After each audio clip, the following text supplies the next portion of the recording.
ಕಲಬುರಗಿಯಲ್ಲಿ ಸ್ತ್ರೀ ರೋಗ ಹಾಗೂ ಮಕ್ಕಳ ಚಿಕಿತ್ಸೆಗಾಗಿಯೇ ಪ್ರತ್ಯೇಕ ಆಸ್ಪತ್ರೆ ಪ್ರಾರಂಭ. ಸುಜಿನಿ ಕಲ್ಯಾಣ ಕರ್ನಾಟಕ ಭಾಗದ ಅತ್ಯಾಧುನಿಕ ತಾಯಿ ಮತ್ತು ಶಿಶುವಿನ ಆರೈಕೆಯ ಆಸ್ಪತ್ರೆ. ಸ್ತ್ರೀ ರೋಗ ತಜ್ಞ ಖ್ಯಾತ ವೈದ್ಯರು ಹಾಗೂ ಮಕ್ಕಳ ತಜ್ಞ ಖ್ಯಾತ ವೈದ್ಯರ ತಂಡದಿಂದ ಕಡಿಮೆ ದರದಲ್ಲಿ ಚಿಕಿತ್ಸೆ, ವಿಶ್ವ ದರ್ಜೆಯ ಉಪಕರಣಗಳ ಮತ್ತು ಅತ್ಯಾಧುನಿಕ ಐಸಿಯು, ಎನ್ಐಸಿಯು ಹಾಗೂ ಇತರೆ ಸೌಲಭ್ಯಗಳಿಂದ ಮಕ್ಕಳಿಗೆ ಗುಣಮಟ್ಟದ ಆರೈಕೆ. ಸುಜಿನಿ ಆಸ್ಪತ್ರೆಯಲ್ಲಿನ ಸೌಲಭ್ಯಗಳು: ದಿನದ 24 ಗಂಟೆಯಲ್ಲಿ ತುರ್ತು ಸೇವೆ, ಹೈ ರಿಸ್ಕ್ ಗರ್ಭಧಾರಣೆ, ಒಬೆಸ್ಟ್ರಿಕ್ ಐಸಿಯು, ನವಜಾತ ಮತ್ತು ಶಿಶು ಐಸಿಯು, ಶಿಶು ಸಂಬಂಧಿತ ಶಸ್ತ್ರಚಿಕಿತ್ಸೆ, ಲ್ಯಾಪ್ರೋಸ್ಕೋಪಿ, ಲಸಿಕಾಕರಣ, ತಜ್ಞ ವೈದ್ಯರ ಸಲಹೆ, ಡಯಾಗ್ನೋಸ್ಟಿಕ್ ಮತ್ತು ಅಲ್ಟ್ರಾಸೌಂಡ್ ಸೇರಿದಂತೆ ಅನೇಕ ಸೌಲಭ್ಯಗಳು ನಿಮ್ಮ ಸುಜಿನಿ ಆಸ್ಪತ್ರೆಯಲ್ಲಿ ಲಭ್ಯ. ಹೆಚ್ಚಿನ ಮಾಹಿತಿಗಾಗಿ ಸಂಪರ್ಕಿಸಿ ಸುಜಿನಿ ಆಸ್ಪತ್ರೆ, ಬಿಗ್ ಬಜಾರ್ ಎದುರುಗಡೆಗೆ, ಕಲಬುರಗಿ. ದೂರವಾಣಿ ಸಂಖ್ಯೆ 08472 272727 ಅಥವಾ mobile number 9900427814. Star care multi speciality trauma emergency 24x7 ತುರ್ತು ಚಿಕಿತ್ಸಾ ಸೌಲಭ್ಯವುಳ್ಳ ಆಸ್ಪತ್ರೆ. ಕಲಬುರಗಿ ಜಿಲ್ಲೆಯ ಖ್ಯಾತ ಅನುಭವಿ ವೈದ್ಯ ಡಾಕ್ಟರ್ ಪ್ರಶಾಂತ್ ಮಾಲಿ ಅವರ ನೇತೃತ್ವದಲ್ಲಿ ಅನುಭವಿ ವೈದ್ಯರ ತಂಡದೊಂದಿಗೆ orthopaedic, neuro surgery, general surgery, general medicine, urology, gastro surgery, paediatric, obstetric, gynaecology, cardiology, neurology ಸೇರಿದಂತೆ OPD, IPD, ICU, NICU, ultrasound, 2D echo, laboratory, major OT ಸೌಲಭ್ಯಗಳೊಂದಿಗೆ ಎಲ್ಲ ರೋಗಕ್ಕೂ ಒಂದೇ ಸೂರಿನಡಿ ರಿಯಾಯಿತಿ ದರದಲ್ಲಿ ಸ್ಟಾರ್ ಕೇರ್ ಆಸ್ಪತ್ರೆಯಲ್ಲಿ ದಿನದ 24 ಗಂಟೆ ಎಮರ್ಜೆನ್ಸಿ ಚಿಕಿತ್ಸೆ ನೀಡಲಾಗುವುದು. ಹೆಚ್ಚಿನ ಮಾಹಿತಿಗಾಗಿ ಸಂಪರ್ಕಿಸಿ ಸ್ಟಾರ್ ಕೇರ್ ಮಲ್ಟಿ ಸ್ಪೆಷಾಲಿಟಿ ಆಸ್ಪತ್ರೆ, ಸ್ವಾಭಿಮಾನಿ ಸ್ವದೇಶಿ ಕೇಂದ್ರದ ಮುಂಭಾಗ, ಗುಬ್ಬಿ ಕಾಲನಿ, ಕಲಬುರಗಿ. ಮೊಬೈಲ್ ನಂಬರ್ 9066906614 ಅಥವಾ 8472360239. BM Max ಮಲ್ಟಿ ಸ್ಪೆಷಾಲಿಟಿ ಆಸ್ಪತ್ರೆ, ಕಲಬುರಗಿ. ಎಲ್ಲ ರೋಗಕ್ಕೆ BM Max ಆಸ್ಪತ್ರೆ ಮದ್ದು. ಖ್ಯಾತ ಅನುಭವಿ ವೈದ್ಯರ ತಂಡದಿಂದ ಪ್ರಾರಂಭಿಸಿರುವ BM Max ಆಸ್ಪತ್ರೆಯಲ್ಲಿ ದಿನದ 24 ಗಂಟೆ ಎಮರ್ಜೆನ್ಸಿ ಟ್ರಾಮಾ ಚಿಕಿತ್ಸೆ. BM Max ಮಲ್ಟಿ ಸ್ಪೆಷಾಲಿಟಿ ಆಸ್ಪತ್ರೆಯಲ್ಲಿರುವ ಸೌಲಭ್ಯಗಳು: major operation theatre, minor operation theatre, neuro surgery, laparoscopy surgery, ವ್ಯಾಕ್ಸ್ಯುಲರ್ surgery, plastic surgery, cardiology, oncology, neurology, urology, nephrology, gastrology, paediatric surgery, orthopaedic and trauma, general surgery, general medicine, gynaecology, anaesthesia and critical care, rheumatology, ENT, rheumatology, psychiatrist, AC and non AC, deluxe room, semi special rooms. ಹೆಚ್ಚಿನ ಮಾಹಿತಿಗಾಗಿ ಸಂಪರ್ಕಿಸಿ BM Max multi speciality ಆಸ್ಪತ್ರೆ, ring ರಸ್ತೆ, ಹಗರ್ಗಾ cross, Kalaburagi. Phone number 7090041785. ಕಲಬುರಗಿಯ Mannur multi speciality ಆಸ್ಪತ್ರೆ ಕಲ್ಯಾಣ ಕರ್ನಾಟಕ ಭಾಗದ ಪ್ರಸಿದ್ಧ ಆಸ್ಪತ್ರೆಗಳಲ್ಲಿ ಒಂದಾಗಿದೆ.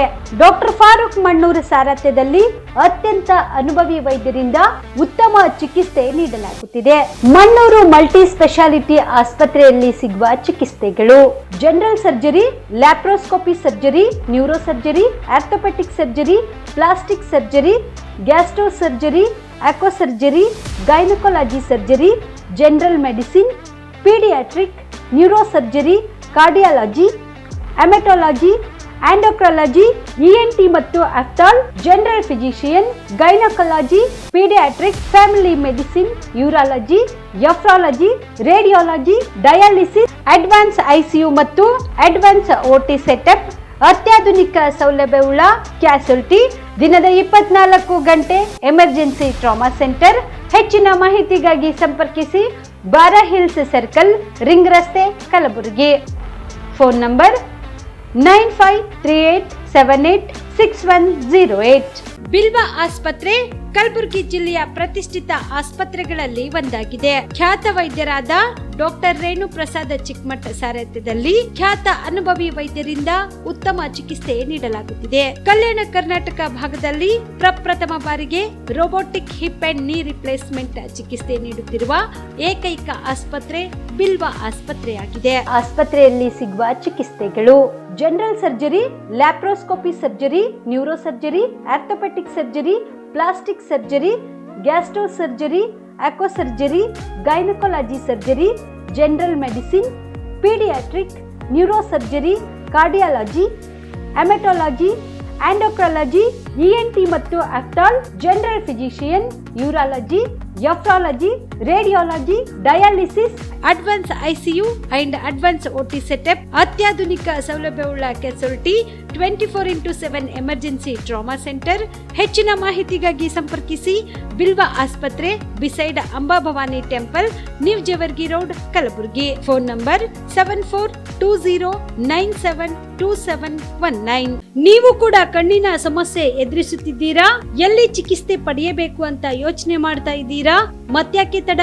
ದೃಷ್ಟಿ ಐ ಆಸ್ಪತ್ರೆ ಕಲಬುರಗಿಗೆ ಭೇಟಿ ನೀಡಿ. ಖ್ಯಾತ ಅನುಭವಿ ವೈದ್ಯರಿಂದ ಕಡಿಮೆ ದರದಲ್ಲಿ ಚಿಕಿತ್ಸೆ, ಕಣ್ಣಿನ ಪರೀಕ್ಷೆ, ಹೊಲಿಗೆ ರಹಿತ ಶಸ್ತ್ರಚಿಕಿತ್ಸೆ, ಪೊರೆ ಆಪರೇಷನ್, ಲೇಸರ್ ಇಂಜೆಕ್ಷನ್ ರಹಿತ ಶಸ್ತ್ರಚಿಕಿತ್ಸೆ, ಸಕ್ಕರೆ ಕಾಯಿಲೆ ಇರುವವರಿಗೆ ಲೇಸರ್ ಚಿಕಿತ್ಸೆ, ದೂರದೃಷ್ಟಿ ದೋಷ ಹಾಗೂ ಸಮೀಪ ದೃಷ್ಟಿ ದೋಷದ ಸಮಸ್ಯೆಗೆ ಸೂಕ್ತ ಪರಿಹಾರ, ಕನ್ನಡಕದ ಸೌಲಭ್ಯ, ಕಾಂಟ್ಯಾಕ್ಟ್ ಲೆನ್ಸ್ ಅಳವಡಿಕೆ, ಇಷ್ಟೆಲ್ಲ ಸೌಲಭ್ಯ ಒಂದೇ ಸೂರಿನಡಿ. ಹೆಚ್ಚಿನ ಮಾಹಿತಿಗಾಗಿ ಸಂಪರ್ಕಿಸಿ Gachchin money tower, Big Bazaar ಮುಂದುಗಡೆ, Jagat circle, Kalaburagi. Phone number 7899328915. ನಮಸ್ಕಾರ ವೀಕ್ಷಕರೇ, ಆನ್ ಸ್ಪಾಟ್ ನ್ಯೂಸ್ಗೆ ಸ್ವಾಗತ. ನಾನು ಸಂಗೀತ. ಇದೇ 19ರಂದು ಜಿಲ್ಲಾ ಮುನ್ನೂರು ರೆಡ್ಡಿ ಸಮಾಜ ಸಂಘದ ವತಿಯಿಂದ ವಧುವರರ ಸಮಾವೇಶವನ್ನು ಹಮ್ಮಿಕೊಳ್ಳಲಾಗಿದೆ ಎಂದು ಮುನ್ನೂರು ರೆಡ್ಡಿ ಸಮಾಜದ ಜಿಲ್ಲಾ ಅಧ್ಯಕ್ಷ ವಾಸುದೇವ್ ಪಾಟೀಲ್ ತಿಳಿಸಿದರು. ಕಲಬುರಗಿಯ ಪತ್ರಿಕಾ ಭವನದಲ್ಲಿ ಕರೆದ ಸುದ್ದಿಗೋಷ್ಠಿಯನ್ನು ಉದ್ದೇಶಿಸಿ ಮಾತನಾಡಿದ ಅವರು, ಮುನ್ನೂರು ರೆಡ್ಡಿ ಸಮಾಜದವರಿಂದ ಪ್ರಪ್ರಥಮ ಬಾರಿಗೆ ನಮ್ಮ ಜನಾಂಗದವರಿಗಾಗಿಯೇ ವಧುವರರ ಸಮಾವೇಶವನ್ನು ಇದೇ ರವಿವಾರ 19ರಂದು ಬೆಳಗ್ಗೆ 10:30 ನಗರದ ಶ್ರೀ ಶಿರಡಿ ಸಾಯಿಬಾಬಾ ಮಂದಿರ ಸಭಾಭವನದಲ್ಲಿ ಹಮ್ಮಿಕೊಳ್ಳಲಾಗಿದೆ. ಇನ್ನು ಈ ವಧುವರರ ಸಮಾವೇಶಕ್ಕೆ ಉದ್ಘಾಟಕರಾಗಿ ಪ್ರೊಫೆಸರ್ ಪರಿಮಳ ಅಂಬೇಕರ್, ಮಾಜಿ ಶಾಸಕರಾದ ಪಾಪರೆಡ್ಡಿ, ಶಿವರಾಮ ಮಕಾಶಿ ಸೇರಿದಂತೆ ಅನೇಕ ಗಣ್ಯರು ಆಗಮಿಸಲಿದ್ದಾರೆ ಎಂದು ತಿಳಿಸಿದರು. ಪ್ರತಿ ಸಮಾಜದಲ್ಲಿ ಈ ರೀತಿ ವಧುವರರ ಸಮಾವೇಶ ಮಾಡೋದು ಸಹಜ. ನಮ್ಮದು 1977ರಲ್ಲಿ ನಮ್ಮ ಸಮಾಜ ಸ್ಥಾಪನೆ ಆಗಿತ್ತು. ತದನಂತರ ನಾವು ನೆಕ್ಸ್ಟ್ ಈಗೇನಪ್ಪ ಅಂದರೆ ಇಲ್ಲಿ ತನಾದರೂ ಒಂದೂ ಆಗಿರಲಿಲ್ಲ. ಅದಕ್ಕಾಗಿ ಪ್ರಪ್ರಥಮವಾಗಿ ನಾವು ಈ ಮುನ್ನೂರು ರೆಡ್ಡಿ ಸಮಾಜ ಕಡೆಯಿಂದ ವಧುವರರ ಸಮಾವೇಶವನ್ನು ಮಾಡ್ತಾಯಿದ್ದೀವಿ. ಈ ಸಮಾವೇಶದ ವಿಶೇಷತೆ ಅಂದರೆ, ಈಗ ಸಾಕಷ್ಟು ಜನ ನಾವು ನೋಡ್ತೀವಿ ಏನಪ್ಪ ಅಂದರೆ ವಧುವರರು ನಮ್ಮಲ್ಲಿ ವಧು ಇರುತ್ತೆ, ವರ ಇರುತ್ತೆ, ಆದರೆ ನಮ್ಗೆ ಅಕ್ಕಪಕ್ಕದವರು ಎಲ್ಲ ಗೊತ್ತಿರೋದಿಲ್ಲ. ಅಂಥ ಒಂದು ಪ್ರಸಂಗದಲ್ಲಿ ನಾವು ಸಾಧಾರಣ ಏನಪ್ಪ ಅಂದರೆ ಎಲೆಕ್ಟ್ರಾನಿಕ್ಸ್ ಮೀಡಿಯಾ ಈಗೇನು ಇವಾಗ ಮ್ಯಾರೇಜ್ ಬ್ಯೂರೋಗಳದಾವ, ಅವುಗಳಿಗೆ ನಾವು ಎಷ್ಟೋ ಫೀಸ್ ಕೊಟ್ಟು ನಾವಲ್ಲಿ ಹೋಗ್ತೀವಿ. ಆದರೆ ನಮಗೆ ಸಮಂಜಸವಾದ ಯಾವುದೇ ಥರದ ಜೋಡಿ ಸಿಗೋದಿಲ್ಲ. ಆ ಒಂದು ಉದ್ದೇಶ ಇಟ್ಕೊಂಡು ನಾವೇನು ಮಾಡೀವಿ ಅಂತಂದರೆ, ಈ ಕಲ್ಯಾಣ ಕರ್ನಾಟಕದ ವಿಭಾಗಗಳಾದಂಥ ರಾಯಚೂರು, ಬೀದರು, ಗುಲ್ಬರ್ಗ, ಯಾದಗಿರಿ ಮತ್ತು ಪಕ್ಕದ ಸ್ಟೇಟ್ ಆದಂಥ ಮಹಾರಾಷ್ಟ್ರ ಮತ್ತು ಈ ತೆಲಂಗಾಣದಿಂದ ನಮಗೇನಪ್ಪ ಅಂದರೆ ವಧುವರರ ಇವು ರಿಕ್ವೈರ್ಮೆಂಟ್ಸ್ ಬಂದಿದೆ, ಅಂದರೆ ಅಪ್ಲಿಕೇಶನ್ಸ್ ಬಂದಿದ್ದಾವೆ. ಸುಮಾರು 125 ಎಕ್ಸ್ಪೆಕ್ಟ್ ಮಾಡ್ತಾಯಿದ್ದೀವಿ. ಈಗ ನಮ್ಮ ಬಂದಿದ್ದು 100 ಮೇಲೆ 104 ಬಂದವ. ಇದಾದ ನಂತರ ಮತ್ತು ನೆಕ್ಸ್ಟು ಅವ್ರಿಗೆ ಮುಕ್ತ ಓಪನ್ ಇದು ಕೊಟ್ಟಿದ್ದೀವಿ. ನಾವೇನು ಹೇಳಿದ್ದೀವಪ್ಪ ಅಂದರೆ, ಇಲ್ಲಿ ನೀವು ರಿಜಿಸ್ಟ್ರೇಷನ್ ಇಸ್ ಫ್ರೀ. ಅದಕ್ಕಾಗಿ ರಿಜಿಸ್ಟ್ರೇಷನ್ ಮಾಡಿಲ್ಲ ಅಂತೇನು ವಿಚಾರ ಮಾಡಬೇಡ್ರಿ. ನೀವು ಬಂದು ಓಪನ್ ಆಗಿ ಇರಬೇಡ. ಅಂದರೆ ತಂದೆ ತಾಯಿಗಳು ಬರ್ರಿ, ನೀವು ಮಕ್ಕಳ ಜೊತೆಗೆ ಬರ್ರಿ. ಇಲ್ಲಿ ಬಂದಾಗ ಏನಪ್ಪ ಅವ್ರಿಗೆ ಗೊತ್ತಾಗುತ್ತೆ ಏನಪ್ಪ ಅಂದರೆ ಇವರು ಇದೇ ಪರ್ಪಸ್ ಬಂದಾರ ಅಂತ. ಈಗ ನಮ್ಮದು ಏನಪ್ಪ ಅಂದರೆ ಇದು ಎಕ್ಸ್ಕ್ಲೂಸಿವ್ಲಿ ನಮ್ಮ ಮುನ್ನೂರು ರೆಡ್ಡಿ ಸಮಾಜ. ಈ ಮುನ್ನೂರು ರೆಡ್ಡಿ ಸಮಾಜದಲ್ಲಿ ಅಂದರೆ ಏನಪ್ಪ, ನಾವು ಯಾವ ರೀತಿ ಇದು ಮಾಡೀವಿ ಅಂದರೆ, ಹೆಣ್ಣು ಗಂಡು ಕೊಡೋದು ತೊಗೊಳೋದ್ರಲ್ಲಿ ಏನು ಸಂಬಂಧದ ಆ ಜನಾಂಗದವರು ಅಷ್ಟೇ ಸೇರಿವಿ. ಫಾರ್ ಎಕ್ಸಾಂಪಲ್, ರಾಯಚೂರಿನಲ್ಲಿ 300 ಕಾಪು ಅಂತ ಕರೀತಾರೆ. ಇದೇ ಗುಲ್ಬರ್ಗದಲ್ಲಿ 300 ರೆಡ್ಡಿ 300 ಕಾಪು ಅಂತ ಕರೀತಾರೆ. ಅದಾದ ನಂತರ ಶಾಪೂರ್ಗೆ ಹೋದರೆ ತುಳೇರು ಮತ್ತು 300 ಅಂತ ಕರೀತಾರೆ. ಅದಾದ ನಂತರ ಈ ಬೀದರ್ಗೆ ಹೋದರೆ ಉಪ್ಪಾರ ರೆಡ್ಡಿ ಮತ್ತು ಮುನ್ನೂರು ಅಂತ ಕರೀತಾರೆ. ಹೀಗಾಗಿ ಏನಪ್ಪ ನಾವೆಲ್ಲ ಏನು ಶೋಲಾಪುರದ ಪಕ್ಕದ ಶೋಲಾಪುರ ಸ್ಟೇಟ್ನಲ್ಲಿ ಏನಪ್ಪ ಮನ್ನೇರು ವಾರಲು ಅಂತ ಕರೀತಾರೆ. ಈ ನಾವೆಲ್ಲ ಒಂದು ರೀತಿದು ಏನಪ್ಪ ಈ ಒಂದೇ ಜನಾಂಗ ಅಂತ ಯಾಕೆ ಅಂತೀವಿ ಅಂದರೆ ಹೆಣ್ಣು ಗಂಡು ಕೊಡು ತಗೊಳ್ಳೋದು ನಮ್ಮದು ಕಾಮನ್ ಆಗಿದೆ. ಈ ಒಂದು ರೀತಿಯಿಂದ ಏನಪ್ಪ ಅಂದರೆ ಈ ಮುನ್ನೂರು ರೆಡ್ಡಿ ಅನ್ನೋ ಒಂದು ತಲೆಬಾರದ ಕೆಳಗೆ ವಧುವರರ ಸಮಾವೇಶನ ಮಾಡ್ತಾಯಿದ್ದೀವಿ. ಇದೊಂದು ಅಡ್ವಾಂಟೇಜ್ ಏನಪ್ಪ ಅಂತಂದರೆ ಇಲ್ಲಿ ವಧು ಬಂದಿರ್ತದೆ, ವರ ಬಂದಿರ್ತದೆ. ಅದಾದ ನಂತರ ಒಂದು ಹೆಣ್ಮಗಳಿಲ್ಲಿ ಬಂದಾಳಂದರೆ ಒಂದು 20 ಹುಡುಗರು ಬಂದಾರ, ಆ 20 ಹುಡುಗರನ್ನು ನೋಡ್ಬೋದು ಫ್ರೀಯಾಗಿ. ಆದರೆ ಆ ಹೆಣ್ಣು ನೋಡೋಕೆ 20 ಮಂದಿ ಬರಬೇಕಾದ್ರೆ ಅವರು ಸಾಧ್ಯ ಇರಲಿಕ್ಕಿಲ್ಲ. ಯಾಕಂದ್ರೆ ಆ ಒಂದು ಹೆಣ್ಣುಮಗಳ ಬಗ್ಗೆ 20 ಮಂದಿಗೆ ಮಾಹಿತಿ ಇರೋಲ್ಲ, ನೋಡೋಕ್ಕಾಗೋದಿಲ್ಲ. ಅದಕ್ಕಾಗಿ ಏನಪ್ಪ ಆ ಹೆಣ್ಣುಮಗಳಿಗೆ 20 ಮಂದಿನ ಅದರೊಳಗೆ ಯಾರನ್ನೋ ಆರಿಸ್ಕೊಳ್ಳೋಕೆ ಒಂದು ಅವಕಾಶ ಇರ್ತದೆ. ಅದೇ ರೀತಿ ಒಬ್ಬ ಹುಡುಗ ಇಲ್ಲೊಂದು 20 ಹುಡುಗಿಯರು ಬಂದವಂದರೆ ಅವ್ರಿಗೊಂದು ಅವಕಾಶ ಇರುತ್ತೆ. ಏನಪ್ಪ ಅಂದರೆ ನಾ ಇಷ್ಟು ಇದರೊಳಗೆ ಯಾರನ್ನೊಬ್ರು ಆರಿಸ್ಕೋಬೋದು. ಇನ್ನೊಂದು ಸಲ ಏನಿರ್ತದೆ, ಈಗ ನಾನು ಫಾರ್ ಎಕ್ಸಾಂಪಲ್ ನಾನು ಇಂಜಿನಿಯರ್ ಇದ್ದೀನಿ, ನನಗೆ ಇಂಜಿನಿಯರ್ ಹೆಣ್ತಿನೇ ಬೇಕು ಅಂತ ಏನೋ ಒಂದು ಪರಿಕಲ್ಪನೆಯಲ್ಲಿರ್ತಾನೆ. ಬಟ್ ಯಾವಾಗ ಇಲ್ಲಿ ಬಂದಾಗ ಆ ಹೆಣ್ಣುಮಗಳನ್ನು ನೋಡಿದ ನಂತರ ಸಪೋಸ್ ಗ್ರ್ಯಾಜುಯೇಟ್ ಇದ್ದರೂ ಪರವಾಗಿಲ್ಲ, ನನ್ನ ಮನಸ್ಸಿಗೆ ಪಸಂದಾಗಿದೆ ಅಂತೇಳಿ ಅವನ ಮೈಂಡ್ ಚೇಂಜ್ ಮಾಡ್ಬೋದು. ಆ ಒಂದು ಉದ್ದೇಶದಿಂದ ಈ ನಾವೇನು ಸಮಾಜದಲ್ಲಿ ಏನು ಮಾಡ್ತೀವಿ ಈ ವಧುವರರ ಸಮಾವೇಶ, that is the most advantages. ಅದು ಸಾಮಾನ್ಯ ಹಾಗೂ ಬಡ ಜನರ ಅವಶ್ಯಕತೆಗಳನ್ನು ಗಮನದಲ್ಲಿ ಇಟ್ಟುಕೊಂಡು ಮೇ 1ರಿಂದ KBN ಆಸ್ಪತ್ರೆಯಲ್ಲಿ ಉಚಿತ ಹೆರಿಗೆ ಸೇವೆ ಆರಂಭಿಸಲಾಗಿದೆ. ಗರ್ಭಿಣಿಯರಿಗೆ ಉಚಿತ ಅವಶ್ಯಕತೆ ಇರುವ ಪ್ರತಿಯೊಂದು ರಕ್ತ ತಪಾಸಣೆ ಹಾಗೂ ಸ್ಕ್ಯಾನಿಂಗ್ಗಳನ್ನು ಕೂಡ ಉಚಿತವಾಗಿ ಮಾಡಲಾಗುವುದು ಎಂದು KBN medical dean doctor Siddesha Sirwar ತಿಳಿಸಿದರು. ಕಲಬುರಗಿಯ ಪತ್ರಿಕಾ ಭವನದಲ್ಲಿ ನಡೆದ ಸುದ್ದಿಗೋಷ್ಠಿಯನ್ನು ಉದ್ದೇಶಿಸಿ ಮಾತನಾಡಿದ ಅವರು, ಇದೇ ಮೇ 1ರಂದು KBN ಆಸ್ಪತ್ರೆಯಲ್ಲಿ ಉಚಿತ ಹೆರಿಗೆ ಸೇವೆ ಆರಂಭಿಸಲಾಗಿದೆ. ಈ ಯೋಜನೆ ಅಡಿಯಲ್ಲಿ ಆಸ್ಪತ್ರೆಗೆ ಬರುವ ಎಲ್ಲಾ ಗರ್ಭಿಣಿಯರಿಗೆ ಉಚಿತ ಸೇವೆ ಒದಗಿಸಲಾಗುವುದು. ಅವರಿಗೆ ಬೇಕಾಗುವ ಪ್ರತಿಯೊಂದು ರಕ್ತ ತಪಾಸಣೆ ಮತ್ತು ಸ್ಕ್ಯಾನಿಂಗ್ ಗಳನ್ನು ಉಚಿತವಾಗಿ ಮಾಡಲಾಗುವುದು ಮತ್ತು ಅವರುಗಳು ಹೆರಿಗೆಗೆ ಬಂದಾಗ ಸಾಮಾನ್ಯ ಹೆರಿಗೆ ಅಥವಾ ಸಿಸೇರಿಯನ್ ಹೆರಿಗೆ ಎರಡನ್ನೂ ಉಚಿತವಾಗಿ ಮಾಡಲಾಗುವುದು. ಅವಶ್ಯಕತೆ ಇದ್ದಾಗ ICU ಕೇರ್ ಕೂಡ ಉಚಿತವಾಗಿ ನೀಡಲಾಗುವುದು. ಸಾಮಾನ್ಯ ಹಾಗೂ ಬಡ ಜನರ ಅವಶ್ಯಕತೆಗಳನ್ನು ಗಮನದಲ್ಲಿ ಇಟ್ಟುಕೊಂಡು ಈ ಒಂದು ಸೇವೆ ಆರಂಭಿಸಲಾಗಿದೆ. ಅವರಿಗೆ ಪ್ರತಿದಿನ ನುರಿತ ಹೆರಿಗೆ ಶಸ್ತ್ರಚಿಕಿತ್ಸಕರಿಂದ ತಪಾಸಣೆ, ಸಮಾಲೋಚನೆ ಮತ್ತು ಅವರಿಗೆ ಬೇಕಾಗುವ ಚಿಕಿತ್ಸೆಯನ್ನು ಸಂಪೂರ್ಣವಾಗಿ ಉಚಿತವಾಗಿ ಕೊಡಲಾಗುವುದು ಎಂದರು. ಇನ್ನು ಜನಸಾಮಾನ್ಯರಿಗೆ ನಮ್ಮ ಆಸ್ಪತ್ರೆಯಲ್ಲಿ ನೋಂದಣಿಯಿಂದ ಹೆರಿಗೆಯಾಗಿ ತಾಯಿ ಮತ್ತು ಮಗು ಸಂಪೂರ್ಣವಾಗಿ ಚೇತರಿಸಿಕೊಳ್ಳುವ ತನಕ ಅವರಿಗೆ ಎಲ್ಲಾ ರೀತಿಯ ಸೌಲಭ್ಯಗಳನ್ನು ಉಚಿತವಾಗಿ ಕೊಡಲಾಗುವುದು. ಆದ್ದರಿಂದ ಇದರ ಸದುಪಯೋಗವನ್ನು ಕಲ್ಯಾಣ ಕರ್ನಾಟಕ ಭಾಗದ ಅರ್ಹ ವ್ಯಕ್ತಿಗಳು ಪಡೆದುಕೊಳ್ಳಬೇಕು ಎಂದು ಆಸ್ಪತ್ರೆಯ ಹಿರಿಯ ವೈದ್ಯರು ತಿಳಿಸಿದರು. ಪ್ರಕಟಣೆ ಕೊಡೋದಾಗಲಿ ಇವತ್ತು ಮಾಡ್ತಾ ಇರೋದು ಉದ್ದೇಶ, ನಮ್ಮ ಖಾಜಾಬಂದ ನವಾಜ್ ಟೀಚಿಂಗ್ ಜನರಲ್ ಹಾಸ್ಪಿಟ್ಲಲ್ಲಿ ಕೊಡುವಂಥ ಸೇವೆಯಲ್ಲಿ ಈಗ ಸದ್ಯಕ್ಕೆ ನಾವು ಈ ಸರಿ ಗರ್ಭಿಣಿ ಸ್ತ್ರೀಯರಿಗೆ ಕಂಪ್ಲೀಟ್ಲಿ ಉಚಿತವಾಗಿ ಇನ್ವೆಸ್ಟಿಗೇಷನ್ಸು ಅಪ್ ಟು ಡೆಲಿವರಿ ಆಗಿ ಆ್ಯಂಟಿನೇಟಲ್ ಕೇರ್ ಮತ್ತು ಡೆಲಿವರಿ ಈ ಎರಡೂ ಸರ್ವಿಸಸ್ ಪೂರ್ತಿ ಫ್ರೀಯಾಗಿ ಕೊಡ್ತಾಯಿದೆ. ಈಗ ಇದರಿಂದ ಮೊದಲು ಕೊಡ್ತಾ ಇತ್ತು, ಆದರೆ 2 ಕ್ಯಾಟಗರಿ ಇತ್ತು, ಪೇಯಿಂಗ್ ಕ್ಯಾಟಗರಿ ಮತ್ತು ಫ್ರೀ ಕ್ಯಾಟಗರಿ. ಈಗ ಪೂರ್ತಿಯಾಗಿ ಉಚಿತವಾಗಿ ಇವೆಲ್ಲ ಸರ್ವಿಸಸ್ಗಳು ನಾವು ನಮ್ಮ ಆಸ್ಪತ್ರೆಯಿಂದ ಕೊಡ್ತಾಯಿದ್ದೀವಿ. ಸೊ ತಮ್ಮಲ್ಲಿ ಎಲ್ಲ ಹಾಗೂ ಸಾರ್ವಜನಿಕರಿಗೆ, ಕಲ್ಯಾಣ ಕರ್ನಾಟಕದ ಜನತೆಗೆ ಇದರ ಸದುಪಯೋಗ ಆಗಲಿ, ಅವರು ಈ ಸೇವೆಯನ್ನು ಪಡ್ಕೊಳ್ಳಿ ಅನ್ನೋದೇ ನಮ್ಮ ಉದ್ದೇಶ. ಮೆಡಿಕಲ್ ಸೂಪರಿಂಟೆಂಡೆಂಟ್ ಅವರು ಈಗ ನಮ್ಮ ಡೀನ್ ಸರ್ ಹೇಳಿದ ಹಾಗೆ ಈ ಸೇವೆ ಮೊದಲು ಕೂಡ ಜಾರಿಯಲ್ಲಿತ್ತು, ಆದರೆ ಅದರಲ್ಲಿ ಕೆಲವೊಂದು ಪೇಯಿಂಗ್ ಕ್ಯಾಟಗರಿ, ಕೆಲವೊಂದು ಫ್ರೀ ಕ್ಯಾಟಗರಿ ಅಂತ 2 ಮಾಡ್ತಾಯಿದ್ರು. ಆದರೆ ಈಗ ನಮ್ಮ KBN ಮೆಡಿಕಲ್ ಕಾಲೇಜು 25ನೇ ವರ್ಷಕ್ಕೆ ಕಾಲಿಡ್ತಾ ಇದೆ. ಆ ಒಂದು ಆಚರಣೆಗೆ ಪೂರ್ವಕವಾಗಿ ನಾವು ಉಚಿತ ಸೇವೆಯನ್ನು ಆರಂಭಿಸ್ತಾ ಇದ್ದೇವೆ. ಅಂದರೆ ಇಲ್ಲಿ ಬಂದಂಥ ಗರ್ಭಿಣಿ ಸ್ತ್ರೀ ಒಂದು ಸಲ ನಮ್ಮ ಆಸ್ಪತ್ರೆಯಲ್ಲಿ ಅವರ ಹೆಸರು ನೋಂದಣಿ ಆಯಿತು ಅಥವಾ ಅಂದರೆ ರಿಜಿಸ್ಟರ್ ಆಯಿತು ಅಂದರೆ ಅವರ ಡೆಲಿವರಿ ಆಗಿ ಅವರು ಸೇಫಾಗಿ ಡಿಸ್ಚಾರ್ಜ್ ಆಗುವವರೆಗೆ ಪ್ರತಿಯೊಂದು ರಕ್ತ ಪರೀಕ್ಷೆ ಆಗಲಿ, ಸ್ಕ್ಯಾನಿಂಗ್ ಆಗಲಿ, ಅವರಿಗೆ ಬೇಕಾಗಿರುವಂಥ ಪ್ರತಿಯೊಂದು ಟೆಸ್ಟ್ಗಳು, ಪ್ರತಿಯೊಂದು ಕೇರ್ ಮತ್ತು ನಾರ್ಮಲ್ ಡೆಲಿವರಿ ಮತ್ತು ಸಿಜೇರಿಯನ್ ಆದರೆ ಸಿಜೇರಿಯನ್ ಕೂಡ ನಾವು ಫ್ರೀಯಾಗಿ ಮಾಡುವ ಒಂದು ನಿರ್ಧಾರವನ್ನು ತೆಗೆದುಕೊಂಡಿದ್ದೇವೆ. ಈ ಬಾರಿಯ ವಿಧಾನ ಪರಿಷತ್ ಚುನಾವಣೆಯಲ್ಲಿ ಪ್ರಜ್ಞಾವಂತ ಮತದಾರರ ಸಮಸ್ಯೆಗೆ ಸ್ಪಂದಿಸುವಂತ ವ್ಯಕ್ತಿಯನ್ನು ಆಯ್ಕೆ ಮಾಡಬೇಕು ಎಂದು ಜ್ಞಾನಜ್ಯೋತಿ ಕರಿಯರ್ ಅಕಾಡೆಮಿ ಕಲಬುರಗಿ ಸ್ಪರ್ಧಾತ್ಮಕ ಪರೀಕ್ಷೆಗಳ ತರಬೇತಿ ಕೇಂದ್ರದ ಸಂಸ್ಥಾಪಕರಾದ NS ಹಿರೇಮಠ್ ಮನವಿ ಮಾಡಿದರು. ಕಲಬುರಗಿಯ ಪತ್ರಿಕಾ ಭವನದಲ್ಲಿ ನಡೆದ ಸುದ್ದಿಗೋಷ್ಠಿಯನ್ನು ಉದ್ದೇಶಿಸಿ ಮಾತನಾಡಿದ ಅವರು, ಈಶಾನ್ಯ ಭಾಗದ 6 ಜಿಲ್ಲೆಗಳಲ್ಲಿ ಸಾವಿರಾರು ವಿದ್ಯಾರ್ಥಿಗಳಿಗೆ ತರಬೇತಿ ನೀಡಿರುವ ನಾನು ಹಲವಾರು ವಿದ್ಯಾರ್ಥಿ ಪದವೀಧರರ ಸಂಪರ್ಕದಲ್ಲಿ ಇದ್ದೇನೆ. ಮತ್ತೆ ಅವರ ಸಮಸ್ಯೆಗಳನ್ನು ಬಹಳ ಹತ್ತಿರದಿಂದ ಬಲ್ಲವನಾಗಿದ್ದೇನೆ ಎಂದರು. ಕಲ್ಯಾಣ ಕರ್ನಾಟಕ ಭಾಗಕ್ಕೆ ಸಂವಿಧಾನದ 371J ಜಾರಿ ಆದರೂ ಸಹ ಸಮರ್ಪಕವಾಗಿ ಅನುಷ್ಠಾನವಾಗಿಲ್ಲ. ಬ್ಯಾಕ್ಲಾಗ್ ಹುದ್ದೆಗಳು ಭರ್ತಿಯಾಗಿಲ್ಲ. ವಿಜ್ಞಾನ, ಗಣಿತ ಮತ್ತು ಇಂಗ್ಲಿಷ್ ಶಿಕ್ಷಕರ ಕೊರತೆ ಹೆಚ್ಚಿನ ಪ್ರಮಾಣದಲ್ಲಿ ಇದೆ. TET ಸಮಸ್ಯೆ ನಿವಾರಣೆಯಾಗಿಲ್ಲ.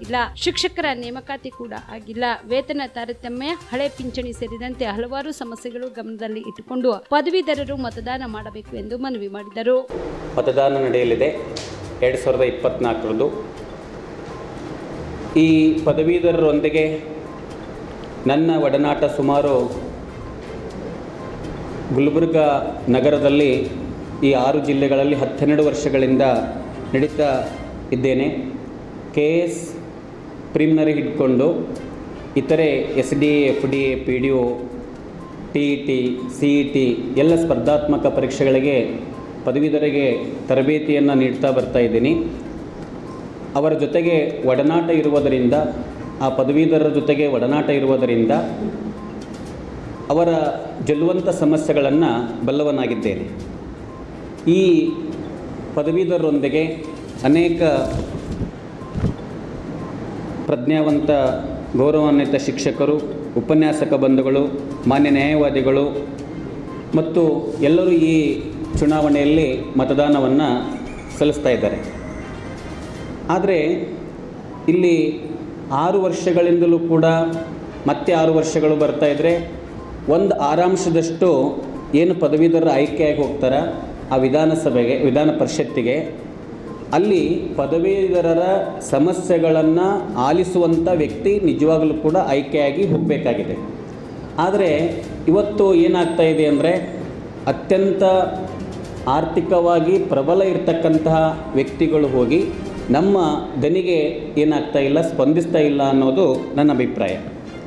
ಯಾಕಂದರೆ 371J ಕೆಲವೊಂದು ಸುಮಾರು ವರ್ಷಗಳು ಕಳೆದರೂ ಕೂಡ ಅದನ್ನು ಸಮರ್ಪಕವಾಗಿ ಅನುಷ್ಠಾನ ಆಗ್ತಾ ಇಲ್ಲ ಅನ್ನೋದು ಗಮನಕ್ಕೆ. ಅದರ ಜೊತೆಗೆ ಈ ಭಾಗದಲ್ಲಿ ನಂಜುಂಡಪ್ಪ ವರದಿ ಪ್ರಕಾರ ಅಥವಾ ಈ ಸದ್ಯದ ವಾಸ್ತವಿಕ ಸ್ಥಿತಿ ಪ್ರಕಾರ ಮಕ್ಕಳ ರೇಷೋ ಮತ್ತು ಶಿಕ್ಷಕರ ರೇಷೋವನ್ನು ನೋಡಿದಾಗ ಇನ್ನೂ ಕೂಡ 20% ಶಿಕ್ಷಕರ ಕೊರತೆಯನ್ನು ನಾವು ಈ ಭಾಗದಲ್ಲಿ ಕಾಣ್ತಾ ಇದ್ದೀವಿ. ಅದಕ್ಕೆ ಮುಖ್ಯವಾಗಿರ್ತಕ್ಕಂಥದ್ದು ಕಲ್ಯಾಣ ಕರ್ನಾಟಕ ಭಾಗದಿಂದ ಈ ಶೈಕ್ಷಣಿಕ ವರ್ಷದಲ್ಲಿ 625 ಕೋಟಿ ಹಣವನ್ನು ಖರ್ಚು ಮಾಡಿ SSLC ಮಕ್ಕಳ ಗುಣಮಟ್ಟ ಶಿಕ್ಷಣವನ್ನು ಮಾಡಬೇಕು ಅಂಥೇಳಿ ಕಲ್ಯಾಣ ಕರ್ನಾಟಕದಲ್ಲಿ ಮಾಡಿದ್ರೂ ಕೂಡ ಈ 6 ಜಿಲ್ಲೆಗಳಲ್ಲಿ ಸುಮಾರು 40ರಿಂದ 48 ಶಾಲೆಗಳು ಫಲಿತಾಂಶದಲ್ಲಿ ವಿಫಲತೆಯನ್ನು ಕಂಡಿದ್ದನ್ನು ನಾವು ಕಾಣ್ತಾ ಇದ್ವಿ. ಅದಕ್ಕಾಗಿ 3,000 ಕೋಟಿ ಬದಲಾಗಿ ಈ ಬಾರಿ 5,000 ಕೋಟಿ ಹಣ ಈ ಭಾಗದಲ್ಲಿ ಬರ್ತಾ ಇದ್ದರೂ ಕೂಡ ಅದು ಶೈಕ್ಷಣಿಕ ಗುಣಮಟ್ಟವನ್ನು ಕಾಪಾಡುವಲ್ಲಿ ವಿಫಲವಾಗ್ತಾ ಇದೆ. ಅದರ ಧ್ವನಿ ಎತ್ತುವುದು ವಿಧಾನ ಪರಿಷತ್ನಲ್ಲಿ ನಾವು ಏನು ಮಾಡ್ತಾ ಇಲ್ಲ, ಕಾಣ್ತಾ ಇಲ್ಲ. ಅದರ ಜೊತೆಗೆ ಇಲ್ಲಿ ವಿಷಯವಾರು ವಿಜ್ಞಾನ, ಗಣಿತ ಮತ್ತು ಇಂಗ್ಲೀಷ್ ಶಿಕ್ಷಕರ ಕೊರತೆಯನ್ನು ಈಗ ಹೇಗೆ ನಾವು 1 to 5th lower primary, 6th, 7th, 8th higher primary ಅಂತ ಏನು ನಾವು ಪರಿಗಣಿಸ್ತಾ ಇದ್ದಾರೆ ಶಿಕ್ಷಣ ಇಲಾಖೆ, ಈ ವಿಜ್ಞಾನ, ಗಣಿತ ಮತ್ತು ಇಂಗ್ಲೀಷ್ ಶಿಕ್ಷಕರ ಕೊರತೆಯನ್ನು ನಾವು ಹೆಚ್ಚಾಗಿ ಏನು ಮಾಡ್ತಾ ಇದ್ದೀವಿ ಅಂದರೆ ಕಾಣ್ತಾ ಇದ್ದೀವಿ. ಅದರ ಜೊತೆಗೆ TET ಸಮಸ್ಯೆ, ಪೇಪರ್ ಫಸ್ಟ್, ಪೇಪರ್ ಸೆಕೆಂಡ್ ಅನ್ನುವಂಥ ಪರೀಕ್ಷೆಯನ್ನು ನಡೆದರೂ ಕೂಡ ಪೇಪರ್ ಪರೀಕ್ಷೆ ಪಾಸ್ ಆದವರಿಗೆ ಇಲ್ಲಿಯವರೆಗೂ ಕೂಡ ಯಾವುದೇ ರೀತಿಯಾಗಿರ್ತಕ್ಕಂಥ ಕಾಲ್ಫಾರ್ಮ್ಗಳು ಆಗಿಲ್ಲ. ಪ್ರಾಥಮಿಕ ಲೋಯರ್ ಶಿಕ್ಷಣದಲ್ಲಿ ಯಾವುದೇ ರೀತಿಯಾಗಿರ್ತಕ್ಕಂಥ ನೋಟಿಫಿಕೇಷನ್ಗಳೇ ಆಗಿಲ್ಲ. ಸುಮಾರು ವರ್ಷಗಳ ಕಳೆದರೂ ಕೂಡ ಅವರು D.Ed ಮುಗಿಸ್ಕೊಂಡು ಪೇಪರ್ ಫಸ್ಟ್ ಮುಗಿಸ್ಕೊಂಡ್ರೂ ಕೂಡ ಅವ್ರು ಏನಾಗ್ತಾ ಇಲ್ಲ ಅಂದರೆ ಎಲಿಜಿಬಲ್ ಆಗ್ತಾ ಇಲ್ಲ. ಜೊತೆಗೆ ಇಲ್ಲಿ ನಾವು ಎಲ್ಲ CP.Ed, BP.Ed ಅಂತೇನು ಕರಿತಾ ಇದ್ದೀವಿ, ಆಟದ ಶಿಕ್ಷಕರನ್ನು ಕೂಡ ನೇಮಕಾತಿಗಳು ಸುಮಾರು ವರ್ಷಗಳನ್ನು ಕುಂಡಲ್ಲಿ ನೇಮಕ ಆಗ್ತಾ ಇಲ್ಲ. ಯಾಕಂದರೆ ಆರೋಗ್ಯವಂತರಾಗಿ ಮಕ್ಕಳು ಇರಬೇಕು ಅಂದರೆ ದೈಹಿಕ ಶಿಕ್ಷಕರ ನೇಮಕಾತಿ ಆಗ. ಕರ್ನಾಟಕ ರಾಜ್ಯ ಉತ್ತರ ಪ್ರದೇಶದ ಮಾದರಿಯಲ್ಲಿ ಗೂಂಡಾ ರಾಜ್ಯವಾಗುತ್ತಿದ್ದು ಸರ್ಕಾರ ಕಾನೂನು ಸುವ್ಯವಸ್ಥೆ ಕಾಪಾಡುವಲ್ಲಿ ಸಂಪೂರ್ಣವಾಗಿ ವಿಫಲವಾಗಿದೆ ಎಂದು ಮಾಜಿ ಸಿಎಂ ಜಗದೀಶ್ ಶೆಟ್ಟರ್ ಆರೋಪಿಸಿದರು. ಹುಬ್ಬಳ್ಳಿ ನಗರದ ವೀರಾಪುರ ಓಣಿಯಲ್ಲಿನ ಮೃತ ಯುವತಿ ಅಂಜಲಿ ಅಂಬಿಗೇರ ನಿವಾಸಕ್ಕೆ ಭೇಟಿ ನೀಡಿ ಕುಟುಂಬಕ್ಕೆ ಸಾಂತ್ವನ ಹೇಳಿ ನಂತರ ಸುದ್ದಿಗಾರರೊಂದಿಗೆ ಮಾತನಾಡಿದ ಅವರು, ಉತ್ತರ ಪ್ರದೇಶ ಮೊದಲು ಗೂಂಡಾ ರಾಜ್ಯವಾಗಿತ್ತು. ಅಲ್ಲಿ ಯೋಗಿ ಆದಿತ್ಯನಾಥ್ ಸಿಎಂ ಆದ ನಂತರ ಶಾಂತಿ ನೆಲೆಸಿದೆ. ಅವರು ಯಾವುದೇ ಕಾನೂನು ಬದಲಾವಣೆ ಮಾಡದೆ ಇದ್ದು ಕಾನೂನಿನಲ್ಲಿಯೇ ಎಲ್ಲವನ್ನು ನಿಭಾಯಿಸಿ ಶಾಂತಿಯನ್ನು ನೆಲೆಸುವಂತೆ ಮಾಡಿದೆ. ಅಂತಹ ದಿಟ್ಟ ನಿರ್ಧಾರವನ್ನು ರಾಜ್ಯದ ಮುಖ್ಯಮಂತ್ರಿಗಳು ಏಕೆ ತೆಗೆದುಕೊಳ್ಳುತ್ತಿಲ್ಲ ಎಂದು ಪ್ರಶ್ನೆ ಮಾಡಿದರು. ಇನ್ನು ರಾಜ್ಯದಲ್ಲಿ ಕಾನೂನು ಸುವ್ಯವಸ್ಥೆ ಹದಗೆಟ್ಟಾಗ ಗೃಹ ಸಚಿವರು ಸಭೆ ನಡೆಸಿ ಅಧಿಕಾರಿಗಳ ಕಾರ್ಯವೈಖರಿ ಪರಿಶೀಲನೆ ಮಾಡಬೇಕಿತ್ತು. ಆದರೆ ಗೃಹ ಇಲಾಖೆ ಇವೆಲ್ಲವನ್ನು ನಿರ್ಲಕ್ಷ್ಯ ವಹಿಸಿದೆ ಎಂದರು. ಇತ್ತೀಚೆಗೆ ನೇಹಾ ಹಿರೇಮಠ ಕೊಲೆಯಾದಾಗ ರಾಜ್ಯ ತಲ್ಲಣಗೊಂಡಿತು. ಕಾಲೇಜ್ ಕ್ಯಾಂಪಸ್ ನಲ್ಲಿ ಕೊಲೆ ಆಗಿದೆ. ಕಾನೂನು ಸುವ್ಯವಸ್ಥೆ ಇಲ್ಲ ಅನ್ನೋ ಚರ್ಚೆ ನಡೆದಿತ್ತು. ಸರ್ಕಾರ ಇದನ್ನು ಗಂಭೀರವಾಗಿ ತೆಗೆದುಕೊಳ್ಳಬೇಕಿತ್ತು. ಕೊಲೆ ಸುಲಿಗೆ ದರೋಡೆ ನಡೆಯುತ್ತಿದೆ. ಇದನ್ನು ಸರ್ಕಾರ ಕಂಟ್ರೋಲ್ ಮಾಡಕ್ಕೆ ಆಗುತ್ತಿಲ್ಲ. ಸಚಿವರು ನೇಹಾ ಹತ್ಯೆ ಆದಾಗ ಬೇಜವಾಬ್ದಾರಿಯಾಗಿ ಮಾತನಾಡಿದ್ರು. ಆದ್ರೆ ಈಗ ಅಂಜಲಿ ಮರ್ಡರ್ ಕೇಸ್ ಆಗಿದೆ ಎಂದರು. ಆತ್ಮೀಯ ಮಾಧ್ಯಮದ ಮಿತ್ರರೇ, ಪರಮೇಶ್ವರ್ ಉತ್ತರ ಅಂತ ಕೇಳಿ, ಈ ಇತ್ತೀಚೆಗೆ ನೇಹಾ ಹಿರೇಮಠ ಅವ್ರು ಮರ್ಡರ್ ಆದಾಗ ಇಡೀ ಹುಬ್ಳಿದವರು ಅಷ್ಟೇ ಅಲ್ಲ, ಇಡೀ ರಾಜ್ಯ ತಲ್ಲಣಗೊಂಡಿತ್ತು.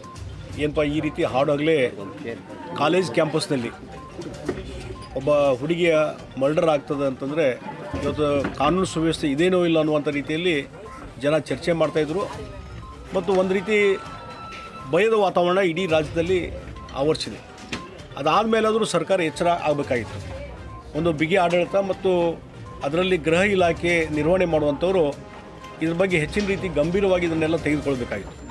ಅದಾದಮೇಲೂ ಕಂಟಿನ್ಯೂಸ್ ಒಂದಿಲ್ಲೊಂದು ಘಟನೆಗಳು ನಡೀತಾ ಇದ್ದಾವೆ. ಕೊಲೆ ಸುಲಿಗೆ ಮತ್ತು ಹಗಲು ದರೋಡೆ ಇವೆಲ್ಲ ನಡೀತಾ ಇದ್ದಾವೆ, ಡಕಾಯಿಟಿ ನಡೀತಾ ಇದ್ದಾವೆ. ಇದನ್ನು ಕಂಟ್ರೋಲ್ ಮಾಡುವಂಥ ಪರಿಸ್ಥಿತಿಯಲ್ಲಿ ರಾಜ್ಯ ಸರ್ಕಾರ ಇಲ್ಲ ಅಂತ ನಾನು ತಿಳ್ಕೊಂಡಿದ್ದೀನಿ.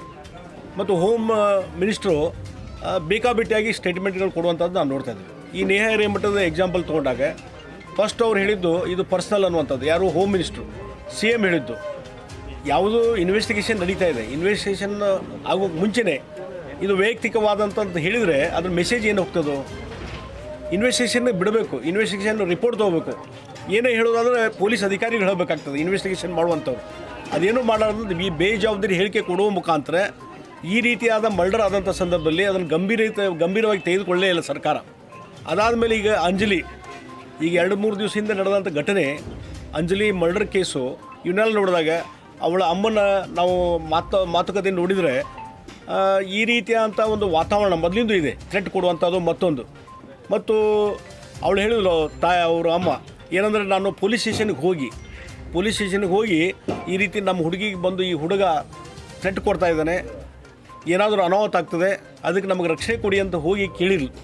ನಿಜವಾಗಿ ಪೊಲೀಸ್ ವ್ಯವಸ್ಥೆ ಸರಿ ಇದ್ದರೆ, ಬಿಗಿ ಆಡಳಿತ ಇದ್ದರೆ ಅವ್ರೇನು ಮಾಡ್ತಾರೆ, ಇದನ್ನು ಕುಚ್ಚೇಷ್ಟೇ ಮಾಡಿ ಕಳಿಸಿಬಿಡ್ತಾರೆ. ಇಂಥ ಘಟನೆ ನಡೀತಾವ್ರಿ, ಇದೇನು ಏನೋ ಆಗೋದು ಹೋಗು ಅಂತ ಹೇಳಿ ಈ ಮೂಢನಂಬಿಕೆ ಮತ್ತೊಂದು ಅನ್ನುವಂಥ ರೀತಿಯಲ್ಲಿ ಅವರೇ ಹೇಳುವಂಥದ್ದಾದರೆ, ಈಗ ನೇಹಾ ಹಿರೇಮಠ ಆಯ್ತು ಅದಕ್ಕೆ ನಿಮ್ಮದು ಆಗ್ತದೆ ಅಂತ ತಿಳ್ಕೊಂಡ್ರು, ಇವೆಲ್ಲ ಮೂಢನಂಬಿಕೆ ಬಿಡ್ರಿ ಅಂತ ಈ ರೀತಿ ಬುದ್ಧಿವಾದ ಹೇಳಿ ಕಳಿಸುವಂಥ ವ್ಯವಸ್ಥೆ ಇದೆಯಲ್ಲ, ಇದು ಸರ್ಕಾರದ ವ್ಯವಸ್ಥೆ ಕುಸಿದು ಹೋಗಿದೆ ಅನ್ನುವಂಥದ್ದು ಅರ್ಥ ಆಗ್ತದೆ. ಮತ್ತು ಹುಬ್ಳಿ ಧಾರವಾಡದಲ್ಲಿ ಪೊಲೀಸ್ ವ್ಯವಸ್ಥೆ ಕುಸಿದು ಹೋಗಿದೆ. ಅವ್ರಿಗೆ ಯಾವುದೂ ಯಾವ ವಿಚಾರವನ್ನು ಗಂಭೀರವಾಗಿ ತೆಗೆದುಕೊಳ್ಳುವಂಥ ವ್ಯವಧಾನ ಇಲ್ಲದಂಥ ಪರಿಸ್ಥಿತಿ ಆಗಿದೆ. ಅವಳ ಅಮ್ಮ ಹೋದಾಗ, ಅಂಜಲಿ ಅಮ್ಮ ಹೋದಾಗ ಗಂಭೀರವಾಗಿ ತೆಗೆದುಕೊಂಡು ಆ ಹುಡುಗನ ಕರೆಸಿ, ಯಾರೋ ಗಿರೀಶ್ ಅಂತ ಆ ಹುಡುಗನ ಕರೆಸಿ ವಾರ್ನಿಂಗ್ ಮಾಡಿ ಒಂದು ದಿವಸ ಅಲ್ಲಿ ಪೊಲೀಸ್ ಸ್ಟೇಷನ್ಗೆ ಇಟ್ಟಿದ್ರೆ ಬಹುಶಃ ಅವನೇ ಇಲ್ಲಿ ಕಾಲಿಗೆ ಬಿದ್ದು ಕ್ಷಮಾಪಣೆ ಹೇಳಿ ಹೋಗಿದ್ದವ. ಆದರೆ ಅದನ್ನು ಮಾಡಲೇ ಇಲ್ಲ. ಆ ಹೆದರಿಕೆ ಅನ್ನುವಂಥ ವಾತಾವರಣವೂ ಇಲ್ಲ.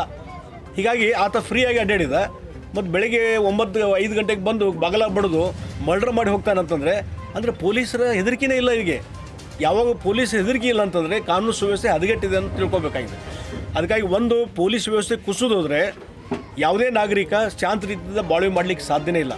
ಕರ್ನಾಟಕ ಆ ರೀತಿ ಪರಿಸ್ಥಿತಿ. ಬೇರೆ ರಾಜ್ಯಗಳನ್ನ ನಾವು ಮೊದಲು ಕರಿತಿದ್ವಿ, ಬಿಹಾರ ರಾಜ್ಯ, ಉತ್ತರ ಪ್ರದೇಶ, ಗುಂಡಾ ರಾಜ್ಯ ಅಂತ ಕರಿತಿದ್ವಿ.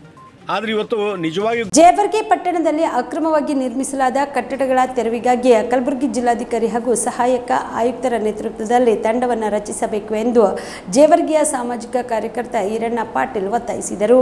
ಕಲಬುರಗಿಯ ಪತ್ರಿಕಾ ಭವನದಲ್ಲಿ ಕರೆದ ಸುದ್ದಿಗೋಷ್ಠಿಯನ್ನು ಉದ್ದೇಶಿಸಿ ಮಾತನಾಡಿದ ಅವರು, ಧರಣಿ ನಡೆಸಿದ ಸಂದರ್ಭದಲ್ಲಿ ಪ್ರಾದೇಶಿಕ ಆಯುಕ್ತರಾಗಿದ್ದ ಹರ್ಷ ಗುಪ್ತಾ ಅವರ ಅವಧಿಯಲ್ಲಿ ಸಮಗ್ರ ವರದಿಯನ್ನು ಸಿದ್ಧಪಡಿಸಿ ಕ್ರಮಕ್ಕಾಗಿ ಸರ್ಕಾರಕ್ಕೆ ಸಲ್ಲಿಸಿದರು. ಸರ್ಕಾರ ವರದಿ ಪರಿಶೀಲಿಸಿ 176 ಅಕ್ರಮ ಕಟ್ಟಡಗಳನ್ನು ತೆರವುಗೊಳಿಸಿ ಉದ್ಯಾನವನಗಳ ಜಾಗವನ್ನು ಪುರಸಭೆ ಕಟ್ಟಡಕ್ಕೆ ಪಡೆಯಬೇಕು ಎಂದು ಅಂದಿನ ಜಿಲ್ಲಾಧಿಕಾರಿ ವಿಜಯ್ ಜೋತ್ಸ್ನಾ ಅವರು ಸೂಚಿಸಿತು. ಅಂತೆಯೇ ಆಗಿನ ಜಿಲ್ಲಾಧಿಕಾರಿಗಳು ಮತ್ತು ಸದ್ಯದ ಡಿಸಿ ಫೌಜಿಯಾ ತನರುಮ್ ಅವರು 3 ಆದೇಶ ಮಾಡಿದ್ರು. ಪ್ರಭಾವಿಗಳ ಒತ್ತಡಕ್ಕೆ ಮಣಿದು ಇಲ್ಲಿಯವರೆಗೂ ಯಾವುದೇ ರೀತಿಯ ಕ್ರಮ ಕೈಗೊಂಡಿಲ್ಲ ಎಂದು ಆರೋಪಿಸಿದರು. ಇನ್ನು ಜಿಲ್ಲಾಧಿಕಾರಿ ತಮ್ಮ ನೇತೃತ್ವದಲ್ಲಿ ಅಥವಾ ಸಹಾಯಕ ಆಯುಕ್ತರ ನೇತೃತ್ವದಲ್ಲಿ ತಂಡ ರಚಿಸಿ ಅಕ್ರಮ ಕಟ್ಟಡಗಳು ತೆರವುಗೊಳಿಸಿ ಎಲ್ಲ 18 ಉದ್ಯಾನವನಗಳನ್ನು ಸಾರ್ವಜನಿಕ ಉಪಯೋಗಕ್ಕೆ ಅವಕಾಶ ಮಾಡಿಕೊಡಬೇಕು ಎಂದು ಒತ್ತಾಯಿಸಿದರು. ಒಂದು ವೇಳೆಯಲ್ಲಿ ಮನವಿಗೆ ಸ್ಪಂದಿಸದೆ ಹೋದರೆ ಮುಂಬರುವ ದಿನಗಳಲ್ಲಿ ಜಿಲ್ಲಾಧಿಕಾರಿಗಳ ಕಚೇರಿ ಮುಂದೆ ಧರಣಿ ಸತ್ಯಾಗ್ರಹ ಮಾಡಲಾಗುವುದು ಎಂದು ಎಚ್ಚರಿಕೆ ನೀಡಿದರು. ಈ ಒಂದು ಜೇವರ್ಗಿ ಪಟ್ಟಣದಲ್ಲಿ ಒಟ್ಟು 18 ಗಾರ್ಡನ್ಗಳು ಒತ್ತುವರಿಯಾಗಿದ್ದಾವೆ ಅಂತೇಳಿ ನಾವು ಸುಮಾರು 5 ವರ್ಷಗಳಿಂದ ಹೋರಾಟ ಮಾಡ್ತಾ ಬಂದಿದ್ದೆವು. 2019-20 ಸಾಲಿನಲ್ಲಿ ನಾವು ಒಂದು ದೂರನ್ನು ಕೊಡ್ತೀವಿ. ಆಗಿನ ಹಿಂದಿನ ಪ್ರಾದೇಶಿಕ ಆಯುಕ್ತರಾದಂಥ ಹರ್ಷ ಗುಪ್ತಾ ಅವರಿಗೆ. ಹರ್ಷ ಗುಪ್ತಾ ಸರ್ ಏನದ ಒಂದು ಕಮಿಟಿ ರಚನೆ ಮಾಡಿ ಅಂತ ತನಿಖೆ ಮಾಡಿಸ್ತಾರೆ. ಆ ತನಿಖೆಯಲ್ಲಿ ಏನದ ಒಟ್ಟು 18 ಗಾರ್ಡನ್ಗಳು ಒತ್ತುವರಿ ಆಗ್ಯಾವ. 6 ಮಂದಿ ಅಧಿಕಾರಿ ಮತ್ತು ಸಿಬ್ಬಂದಿಗಳು ಏನಂತ ಆ ಅಕ್ರಮದಲ್ಲಿ ಭಾಗಿಯಾಗಿದ್ದಾರೆ ಮತ್ತು 176 ಅಕ್ರಮ ಕಟ್ಟಡಗಳಿಂದ ನಿರ್ಮಾಣ ಆಗಿದ್ದಾವೆ ಅಂತೇಳಿ ಒಂದು ರಿಪೋರ್ಟ್ ತಯಾರು ಮಾಡ್ತಾರೆ. ಆ ರಿಪೋರ್ಟ್ ಏನಾದರೂ ಹರ್ಷ ಗುಪ್ತಾ ಅವರಿಂದ ಸರ್ಕಾರಕ್ಕೆ ಸಬ್ಮಿಟ್ ಮಾಡ್ತಾರೆ, ಡೈರೆಕ್ಟ್ ಆಫ್ ಮುನ್ಸಿಪಲ್ ಅಥಾರಿಟಿಗೆ. ಅವಾಗ 2020-21 ಸಾಲಿನಾಗ ಏನಾದ ಡೈರೆಕ್ಟ್ ಆಫ್ ಮುನ್ಸಿಪಲ್ ಅಥಾರಿಟಿಲಿದ್ದು ಆಗಿನ ಜಿಲ್ಲಾಧಿಕಾರಿಗಳಾದಂಥ ವಿಜಯ್ ಜೋತ್ಸ್ನಾ ಮೇಡಮ್ ಅವರಿಗೆ ಅಂತ ಸ್ಟ್ರಿಕ್ಟ್ಲಿ ಡೈರೆಕ್ಷನ್ ಬರ್ತದೆ. ಅವೆಲ್ಲ ಕಟ್ಟಡಗಳೇನಂತ ಖಾತಾನಕಲ್ ರದ್ದುಗೊಳಿಸಿ ಅತಿ ಶೀಘ್ರದಲ್ಲಿ ಅಂತ ತೆರವುಗೊಳಿಸಿ ಉದ್ಯಮದ ಜಾಗ ಏನದ ಪುರಸಭೆ ಕಬ್ಜೆ ತಗೋರಿ ಅಂತೇಳಿ ಡೈರೆಕ್ಷನ್ ಬರ್ತದೆ. ಆವಾಗಿನ ವಿಜಯ್ ಜೋತ್ಸ್ನಾ ಮೇಡಮ್ ಅವರಂತ ಜೇವರ್ಗಿ ಪುರಸಭೆಯ ಮುಖ್ಯಾಧಿಕಾರಿಗೂ ಕೂಡ ಪತ್ರ ಬರೀತಾರೆ. ತಾವು ಇಮಿಡಿಯೇಟ್ಲಿ ಅಂತ ಎಲ್ಲ ಕಟ್ಟಡಗಳಂತ ತೆರವುಗೊಳಿಸಿ ಏನಾದ ಖಾತಾನಕಲ್ ರದ್ದು ಮಾಡಿರಿ ಮತ್ತು ಆ ಒಂದು ಆಸ್ತಿ ಏನಾದ ಪುರಸಭೆ ಕಬ್ಜೆ ತೊಗೊಳ್ರಿ ಅಂತೇಳಿ. ಆವಾಗ ಇಷ್ಟೆಲ್ಲ ಇದು ಮಾಡೋದ್ರಿಂದ ನಾವಿಂದ ಜೇವರ್ಗಿ ಪುರಸಭೆ ಅಂದ್ರೆ ಒಟ್ಟು 65 ದಿನ ಹಗಲು ರಾತ್ರಿ ಧರಣಿ ಕುಂತಿದ್ದೆವು. ಇದೆಲ್ಲ ಸರ್ಕಾರದಿಂದ ಆರ್ಡರ್ ಆಗ್ಯದ, ಇನ್ನೇನು ಇವತ್ತೆಲ್ಲ ನಾಳೆ ತೆರವುಗೊಳಿಸ್ಬೋದು ಅಂತೇಳಿ ಏನದ ನಾವೆಂತ ಧರಣಿ ಏನದ ಕೈಬಿಟ್ಟಿದ್ದೆವು. ಕೈಬಿಟ್ಟು ನಂತರ ಏನದ ನಾವು ಸಾಕಷ್ಟು ಡಿ ಸಿ ಅವ್ರನ್ನೂ ಬಂದಾದರು, ಆರ್ ಸಿ ಅವ್ರನ್ನೂ ಬಂದಾದರು ಮತ್ತು ಮುಖ್ಯಾಧಿಕಾರಿಗಳನ್ನು ಕೂಡ ಬಂದಾದರು. ನಾವು ಬಾಯಲ್ಲಿ ಹೇಳಿದ್ರಿಂದ 3 ವರ್ಷ ಆದರೂ ಕೂಡ ಯಾರೂ ಇದ್ರ ಬಗ್ಗೆದಾಗ ಏನದ ಕ್ರಮ ಕೈಗೊಳ್ಳಾರ್ದಕ್ಕೆ ಮೊನ್ನೆ ಡಿಸೆಂಬರ್ಲಿಂದ ಮತ್ತೆ 135 ದಿನ ಹಗಲು ರಾತ್ರಿ ಧರಣಿ ಕುಂತಿದ್ದೇವೆ ಸರ್ ನಾವು ಅಲ್ಲಿ ಜೇವರ್ಗಿ ಮುನ್ಸಿಪಾಲ್ಟಿ ಆದರು. ಆ ಟೈಮ್ನಲ್ಲಿ ಈ ಸದ್ದಿದ್ದಂಥ ಫೌಜಿಯಾ ಮೇಡಮ್ ಅವ್ರನ್ನೂ ಕೂಡ ಏನಂತ ಏನು ಜಿಲ್ಲಾಧಿಕಾರಿಗಳಿದ್ದಾರೆ ಫೌಜಿಯಾ ತರಮಂಜ್ ಮೇಡಮ್ ಅವ್ರನ್ನೂ ಕೂಡ ಸ್ಟ್ರಿಕ್ಟ್ಲಿ 3 ದಿನದಾಗ ಏನಂತ ತೆರವುಗೊಳಿಸಿ ರಿಪೋರ್ಟ್ ಮಾಡಂತೇಳಿ ಬರೋದನ್ನು ಕೂಡ ಅಲ್ಲಿ ಮುಖ್ಯಾಧಿಕಾರಿ ಏನು ಬರ್ತಾರೆ ಚೀಫ್ ಆಫೀಸರು ಅವರು ಅಲ್ಲಿ ಒಂದು ಏನು ರಾಜಕಾರಣಿಗಳು ಒತ್ತಡ ಇದೆಯೋ ಅಥವಾ ಅಕ್ರಮ ಕಟ್ಟಡಗಳ ಮಾಲೀಕರು ಒಂದು ಏನು ಒತ್ತಡ ಇದೆ ಯಾವುದು ನಮಗೇನು ಗೊತ್ತಿಲ್ಲ. ಬಟ್ ಈ 135 ದಿನ ಹಗಲು ರಾತ್ರಿ ಧರಣಿ ಕುಂತರೂ ಮತ್ತು ಇಡೀ ರಾಜ್ಯದಲ್ಲೇ ಒಂದು ಒಳ್ಳೆ ಸ್ಟ್ರಿಕ್ ಜಿಲ್ಲಾಧಿಕಾರಿಯಪ್ಪ ಅಂದರೆ ಒಂದು ಫೌಜಿಯಾ ತರನ್ ಮೇಡಮ್ ಅಂತೇಳಿ ಅಲ್ಲೆಲ್ಲಿ ಅಂತ ನಾವು ಕೂಡ ಕೇಳಿದ್ದೀವಿ. ಅವರು ಸ್ಟ್ರಿಕ್ಟ್ಲಿ ಆರ್ಡ್ರ್ ಮಾಡಿದ್ರೂ ಕೂಡ ಅಂತ ಚೀಫ್ ಆಫೀಸರ್ ಯಾವುದೇ ಕ್ರಮ ಕೈಗೊಳ್ಳಿಲ್ಲಪ್ಪ ಅಂದರೆ ಏನು ಮಾಡ್ಬೇಕಂತೇಳಿ ಅಷ್ಟು ಮಾಡೋದು 135 ದಿನ ಆಗೋದಕ್ಕೆ ಲೋಕಸಭಾ ಚುನಾವಣೆ ಡಿಕ್ಲೇರ್ ಆಗ್ಸಲಿಂದ ನಾವು ಅಂತ ಮತ್ತೆ ಧರಣಿ ಅಂತ ಕೈ ಬಿಡಬೇಕಾಯ್ತು. ಆ ಟೈಮ್ನಲ್ಲಿ ನಾವು ಡಿ ಸಿ ಮೇಡಮ್ ಅವ್ರ ಜೊತೆ ಅಂತ ಮಾತನ್ನು ಕೂಡ ಆಡಿದ್ದೀವಿ. ಇಲ್ಲ ಈಗಂತ ಚುನಾವಣೆ ಅವ ಈಗಂತ ನೀವು ಕೆಲವೊಂದಿಷ್ಟು ದಿನ ಏನಂತ ಧರಣಿ ವಾಪಸ್ ತೊಗೊಳ್ರಿ, ಚುನಾವಣೆ ಆದ ನಂತರ ಮಾಡಮಂತೇಕೆ ಅಂತ ಅಂದಾರೆ ಅವ್ರ ಮೇಲೂ ಕೂಡ ನನಗೂ ಕೂಡ ಒಂದು ಸ್ವಲ್ಪ ಏನೋ ನಂಬಿಕೆ ಇದೆ. ಆದ್ರೂ ಕೂಡ ಏನಂತ ತಮ್ಮ ಬಿಜೆಪಿ ಅವರಿಗೆ ಏನು ಕೆಲಸ ಇಲ್ಲ, ಬರೀ ಕಳುವು ಮಾಡಬೇಕು ಅನ್ನುವುದೇ ಅಷ್ಟೇ ಕೆಲಸ ಎಂದು ಬಿಜೆಪಿ ವಿರುದ್ಧ ಸಚಿವ ಈಶ್ವರ್ ಖಂಡ್ರೆ ವಾಗ್ದಾಳಿ ನಡೆಸಿದರು. ಬೀದರ್ ನಗರದಲ್ಲಿ ಮಾಧ್ಯಮದವರ ಜೊತೆ ಮಾತನಾಡಿದ ಅವರು, ರಾಜ್ಯದಲ್ಲಿ ಏಕನಾಥ ಸಿಂಧೆಗೆ ಆಪರೇಷನ್ ಬಿಟ್ರೆ ಏನು ಗೊತ್ತು, ಅಭಿವೃದ್ಧಿ ಮಾಡುವುದು ಕಲೀಲಿ, ಅವರಿಗೆ ನಾಚಿಕೆ ಮಾನ ಮರ್ಯಾದೆ ಏನಾದ್ರೂ ಸಿಂಧೆಗೆ ಇದೆಯಾ ಎಂದು ಕಿಡಿಕಾರಿದರು. ಸಾಂವಿಧಾನಿಕ ಹುದ್ದೆ ಮುಖ್ಯಮಂತ್ರಿ ಸ್ಥಾನದಲ್ಲಿದ್ದು ಇಂಥ ಹೇಳಿಕೆ ನೀಡುವುದು ಸರಿಯಲ್ಲ. ಆಪರೇಷನ್ ಕಮಲ ಮಾಡುತ್ತೇನೆ, ಈ ಕಡೆಯಿಂದ ಆ ಕಡೆಗೆ ಓಡಿಸ್ತೀನಿ, ಇವರೆಲ್ಲ ಏನು ಗಿರಾಕಿಗಳಿದ್ದಾರೆ, ಇಲ್ಲಿ ಬಂದು ಹೊತ್ತುಕೊಂಡು ಹೋಗಲಿ, ಕರ್ನಾಟಕಕ್ಕೆ ಕಾಲಿಡಲಿ, ನೋಡೋಣ ಅವರನ್ನು ಸುಮ್ಮನೆ ಬಿಡ್ತಾರ ಎಂದರು. ಮಹಾರಾಷ್ಟ್ರದಲ್ಲಿ ಏಕನಾಥ ಸಿಂಧೆಗೆ ಹುದ್ದೆನೇ ಛಿದ್ರ ಆಗ್ತಾ ಇದೆ. ಸಂಪೂರ್ಣವಾಗಿ ಅವರ ನೆಲೆಯನ್ನೇ ಕಳೆದುಕೊಳ್ತಾ ಇದ್ದಾರೆ. ಅವರ ಹುದ್ದೆನೇ ಉಳಿಸೋಕಾಗುತ್ತಿಲ್ಲ. ಇನ್ನು ಕರ್ನಾಟಕದಲ್ಲಿ ಸಿಂಧೆ ಏನ್ ಮಾಡ್ತಾರೆ ಎಂದು ಆಕ್ರೋಶ ವ್ಯಕ್ತಪಡಿಸಿದರು. ಅವ್ರಿಗೆ ಏನ್ ಕೆಲಸ ಇಲ್ಲ, ಬರೀ ಕಳು ಮಾಡಬೇಕು ಅನ್ನೋದಷ್ಟೇ. ಈ ಕಡೆಯಿಂದ ನಮ್ಮಲ್ಲಿದ್ದಂಥ ಯಾರ್ದು ಆಸ್ತಿ ಕಳವು ಮಾಡೋಣ, ಯಾರು ದುಡ್ಡು ಕಳವು ಮಾಡೋಣ, ಯಾರು ಜನರಿಗೆ ಈ ಕಡೆಯಿಂದ ಆ ಕಡೆ ತೊಗೊಳ್ಳೋಣ, ಆಪ್ರೇಷನ್ ಕಮಲ್ ಮಾಡೋಣ, ಅದಕ್ಕೆ ಬಿಟ್ಟರೆ ಬೇರೆ ಏನಾರ ಇದೆಯಾ ಅವ್ರ ಹತ್ರ? ಚಿಮಾರಿ ಹಾಕ್ಬೇಕಲ್ಲ ಅವ್ರಿಗೆ. ನಾಚಿಕೆ ಮಾನ ಮರ್ಯಾದೆ ಏನಾದರೂ ಇದೆಯಾ? ಅಲ್ಲೊಬ್ಬ ಮುಖ್ಯಮಂತ್ರಿ ಸ್ಥಾನದಲ್ಲಿ ಇದ್ದುಕೊಂಡು, ಸಂವಿಧಾನಾತ್ಮಕ ಹುದ್ದೆಯಲ್ಲಿ ಇದ್ದುಕೊಂಡು ನಾನು ಇವತ್ತು ಆಪ್ರೇಷನ್ ಕಮಲ್ ಮಾಡ್ತೀನಿ, ನಾನು ಈ ಕಡೆಯಿಂದ ಆ ಕಡೆ ಹೋಗ್ತೀನಿ, ಏನೇನು ಇವರೆಲ್ಲ ಗಿರಾಕಿಗಳಿದ್ದಾರಾ ಇಲ್ಲಿ ಬಂತ ಹೊತ್ಕೊಂಡು ಹೋಗ್ಲಿಕ್ಕೆ? ಏನು ಬಿಡ್ತಾರ ಅವರಿಗೆ ಸುಮ್ಮನೆ? ಕರ್ನಾಟಕದಲ್ಲಿ ಕಾಲಿಕ್ಲಿ ನೋಡೋಣ. ಇಲ್ಲ ಸರ್, ಅದರಲ್ಲಿ ಸಾಧ್ಯ ಇದೆಯಾ? ಒಂದು ನಿಮಿಷ. ಈಗ 136 ಸ್ಥಾನಗಳಿದೆ ಕಾಂಗ್ರೆಸ್ ಪಕ್ಷ ಶಾಸಕರು. ಈಗ ಎಲ್ಲೋ 2, 3, 4 ಕಡಿಮೆ ಇದೆ, ಏನಾದರೂ ಹೆಚ್ಚಕಮ್ಮ ಮಾಡ್ಬೋದು ಅವರು. 136 ಇದ್ದಾಗ ಸಾಧ್ಯ ಇದೆಯಾ? ಅವ್ರು ಏಕನಾಥ್ ಶಿಂದೆ ಅವರು ಮಹಾರಾಷ್ಟ್ರ ಮುಖ್ಯಮಂತ್ರಿಗಳಾಗಿ ಕರ್ನಾಟಕದಲ್ಲಿ ಹೇಳ್ತಕ್ಕಂಥದ್ದು ಎಷ್ಟರ ಮಟ್ಟಿಗೆ ಸರಿ ಇದೆ ಎಂಬುದು ಅರ್ಥ ಮಾಡ್ಕೊಳ್ಳಿ. ಇದು ಸಾಧ್ಯ ಇಲ್ಲ. ಮಹಾರಾಷ್ಟ್ರದಲ್ಲಿ ಏಕನಾಥ್ ಶಿಂದೆದು ಏನು ಹುದ್ದೆ ಇದೆ ಇವತ್ತು, ಅದು ಛಿದ್ರ ಆಗ್ತಾ ಇದೆ. ಅದೇ ಯಾವಾಗ ಬ್ಲಾಸ್ಟ್ ಆಗುತ್ತೆ ಗೊತ್ತಿಲ್ಲ. ಯಾವಾಗ ಅವ್ರು ಸಂಪೂರ್ಣವಾಗಿ ಅವ್ರ ನೆಲೆನೇ ಕಳ್ಕೊಳ್ತಾ ಇದ್ದಾರೆ, ಒಂದು ಸೀಟ್ ಅವ್ರಿಗೆ ಬರ್ತಾ ಇಲ್ಲ ಗೊತ್ತಾ? ಅವ್ರದ್ದು ಹುದ್ದೆನೇ ಉಳಿಯೋದಿಲ್ಲ. ಬೇರೆಯವ್ರ ಬಗ್ಗೆ ಏನು ಮಾತಾಡ್ತಾರೆ ಅವರು? ಅಂಜಲಿ ಕೊಲೆ ಪ್ರಕರಣದ ಆರೋಪಿಯನ್ನ ರೈಲ್ವೆ ಪೊಲೀಸರ ಸಹಾಯದಿಂದ ಬಂಧಿಸಲಾಗಿದೆ. ತಲೆಗೆ ಗಂಭೀರ ಗಾಯಗಳಾಗಿರುವುದರಿಂದ ಏನು ಹೇಳುವ ಸ್ಥಿತಿಯಲ್ಲಿ ಆರೋಪಿ ಇಲ್ಲ ಎಂದು ಹುಬ್ಬಳ್ಳಿ ಧಾರವಾಡ ಪೊಲೀಸ್ ಕಮಿಷನರ್ ರೇಣುಕಾ ಸುಕುಮಾರ್ ಹೇಳಿದರು. ಕಿಮ್ಸ್ ಆಸ್ಪತ್ರೆಯಲ್ಲಿ ದಾಖಲಾದ ಆರೋಪಿ ವಿಶ್ವ ಅಲಿಯಾಸ್ ಗಿರೀಶ್ನನ್ನು ಭೇಟಿ ಮಾಡಿ ಬಳಿಕ ಸುದ್ದಿಗಾರರೊಂದಿಗೆ ಮಾತನಾಡಿದ ಅವರು, ಬುಧವಾರ ಬೆಳ್ಳಿಗೆರೆ ಪೊಲೀಸ್ ಠಾಣಾ ವ್ಯಾಪ್ತಿಯಲ್ಲಿ ಈ ಒಂದು ಕೊಲೆ ಪ್ರಕರಣ ದಾಖಲಾಗಿತ್ತು. ಈ ಹಿನ್ನೆಲೆಯಲ್ಲಿ ಆರೋಪಿ ಪತ್ತೆಗಾಗಿ 8 ತಂಡವನ್ನು ನಾವು ರಚನೆ ಮಾಡಿದ್ವಿ. ನಿನ್ನೆ ರೈಲ್ವೆ ಪೊಲೀಸರ ಸಹಾಯದಿಂದ ಆರೋಪಿ ಸಿಕ್ಕಿಬಿದ್ದಿದ್ದಾನೆ. ಆರೋಪಿ ಗಿರೀಶ್ಗೆ ತಲೆ ಮತ್ತು ಬೆನ್ನಿಗೆ ಗಂಭೀರ ಗಾಯವಾಗಿದೆ. ಸದ್ಯ ಕೋಮಾ ಸ್ಟೇಜ್ ನಲ್ಲಿದ್ದಾನೆ. ಟ್ರೈನ್ ನಿಂದ ಯಾಕೆ ಬಿದ್ನು ಅನ್ನೋದು ಅವನು ಸ್ಟೇಟ್ಮೆಂಟ್ ಕೊಡಬೇಕು, ಆವಾಗ ಗೊತ್ತಾಗುತ್ತದೆ. ಬೆಳಗಿನ ಜಾವ 4:30 ಸುಮಾರಿಗೆ ನಮ್ಮ ಕಸ್ಟಡಿಗೆ ಬಂದಿದ್ದಾನೆ ಎಂದರು. ಕೊಲೆ ಮಾಡಿದ ಬಳಿಕ ಮಹಾರಾಷ್ಟ್ರ ಅಥವಾ ಗೋವಾದಲ್ಲಿ ತಲೆ ಮರೆಸಿಕೊಳ್ಳಬೇಕು ಎಂದುಕೊಂಡು ರೈಲು ಹಾಗೂ ಬಸ್ನಲ್ಲಿ ಓಡಾಡುತ್ತಿರುವುದು ಗೊತ್ತಾಗಿದೆ. ಮೈಸೂರಿನಿಂದ ಗೋವಾ ಮಹಾರಾಷ್ಟ್ರದ ಕಡೆಗೆ ತಲೆ ಮರೆಸಿಕೊಳ್ಳಬೇಕು ಅಂತ ಮಾಡಿಕೊಂಡಿದ್ದ ಎಂದರು. ಅಂಜಲಿ ಅನ್ನೋರದು ಕೊಲೆ ಆಗಿರುತ್ತೆ. ಈ ಪ್ರಕರಣಕ್ಕೆ ಸಂಬಂಧಪಟ್ಟ ಆರೋಪಿ ಗಿರೀಶ್ ಸಾವಂತ್ ಈತನು, ಗಿರೀಶ್ ಅಲಿಯಾಸ್ ವಿಶ್ವ ಸಾವಂತ್ ಈತನು ಕೊಲೆ ಆದಮೇಲೆ ತಲೆಮರೆಸ್ಕೊಂಡಿರ್ತಾನೆ. ಸೊ ತಲೆಮರೆಸ್ಕೊಂಡಿರೋ ಆರೋಪಿಯ ಪತ್ತೆ ಕಾರ್ಯ ಕುರಿತು ನಾವು ತಂಡಗಳನ್ನ ರಚನೆ ಮಾಡಿದ್ವಿ. ಸುಮಾರು 8 ತಂಡ, ನಿನ್ನೆ ರಾತ್ರಿವರೆಗೆ 8 ತಂಡ ಬೇರೆ ಬೇರೆ ಕಡೆಯಲ್ಲಿ ನಾವು ಮಾಹಿತಿನ ಕಲೆ ಹಾಕಿ ನಾವು ತನಿಖೆ ಮಾಡ್ತಿರ್ಬೇಕಾದ್ರೆ ರೈಲ್ವೆ ಪೊಲೀಸು SP ಮತ್ತು ಅವರ ಸಿಬ್ಬಂದಿಯವರ ಮಾಹಿತಿ ಮತ್ತು ಸಹಕಾರದೊಂದಿಗೆ ಆರೋಪಿ ಗಿರೀಶ್ ಈತನನ್ನು ನಾವು ನಿನ್ನೆ 11 ಗಂಟೆ ಸುಮಾರಿಗೆ ರಾತ್ರಿ ವಶಕ್ಕೆ ಪಡ್ಕೊಂಡಿದ್ದೀವಿ. ಅವನಿಗೆ ಟ್ರೈನಿಂದ ಬಿದ್ದ ಕಾರಣ ಅವನಿಗೆ ತೀವ್ರವಾದ ತಲೆ ಮತ್ತು ಮುಖಕ್ಕೆ ಗಾಯ ಆಗಿದೆ. ಅವನಿಗೆ is in trauma care, under going treatment. So ಅವನಿಗೆ ದಾವಣಗೆರೆಯಿಂದ ಇಲ್ಲಿ ಕಿಮ್ಸ್ ಹಾಸ್ಪಿಟ್ಲಿಗೆ ಶಿಫ್ಟ್ ಮಾಡಿ ಈಗ ಸದ್ಯ ಅವನು ಹಾಸ್ಪಿಟಲಲ್ಲಿ ಟ್ರೀಟ್ಮೆಂಟಲ್ಲಿದ್ದಾನೆ.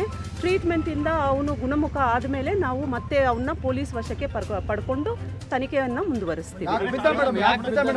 ಅದು ಟ್ರೈನಿಂದ ಹೇಗೆ ಬಿದ್ದ, ಯಾಕೆ ಬಿದ್ದ, ಅದು ಅವನು ಯಾವಾಗ ಅವನು ಸ್ಟೇಟ್ಮೆಂಟ್ ಕೊಡೋಕ್ಕೆ ಅವನು ಒಂದು ಸ್ಥಿತಿಗೆ ಬರ್ತಾನೆ ಅವನೇ ಹೇಳಬೇಕಾಗಿದೆ ನಮಗೆ.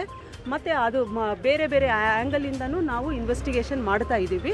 ಸೊ ಈಗ ಜಸ್ಟ್ ತಮಗೆಲ್ಲರಿಗೂ ಗೊತ್ತಿರೋ ಹಾಗೆ ಇವತ್ತು ಬೆಳಗಿನ ಜಾವ ಅವನಿಗೆ ನಾವು ಹಾಸ್ಪಿಟ್ಲಿಗೆ ಶಿಫ್ಟ್ ಮಾಡಿದ್ದೀವಿ.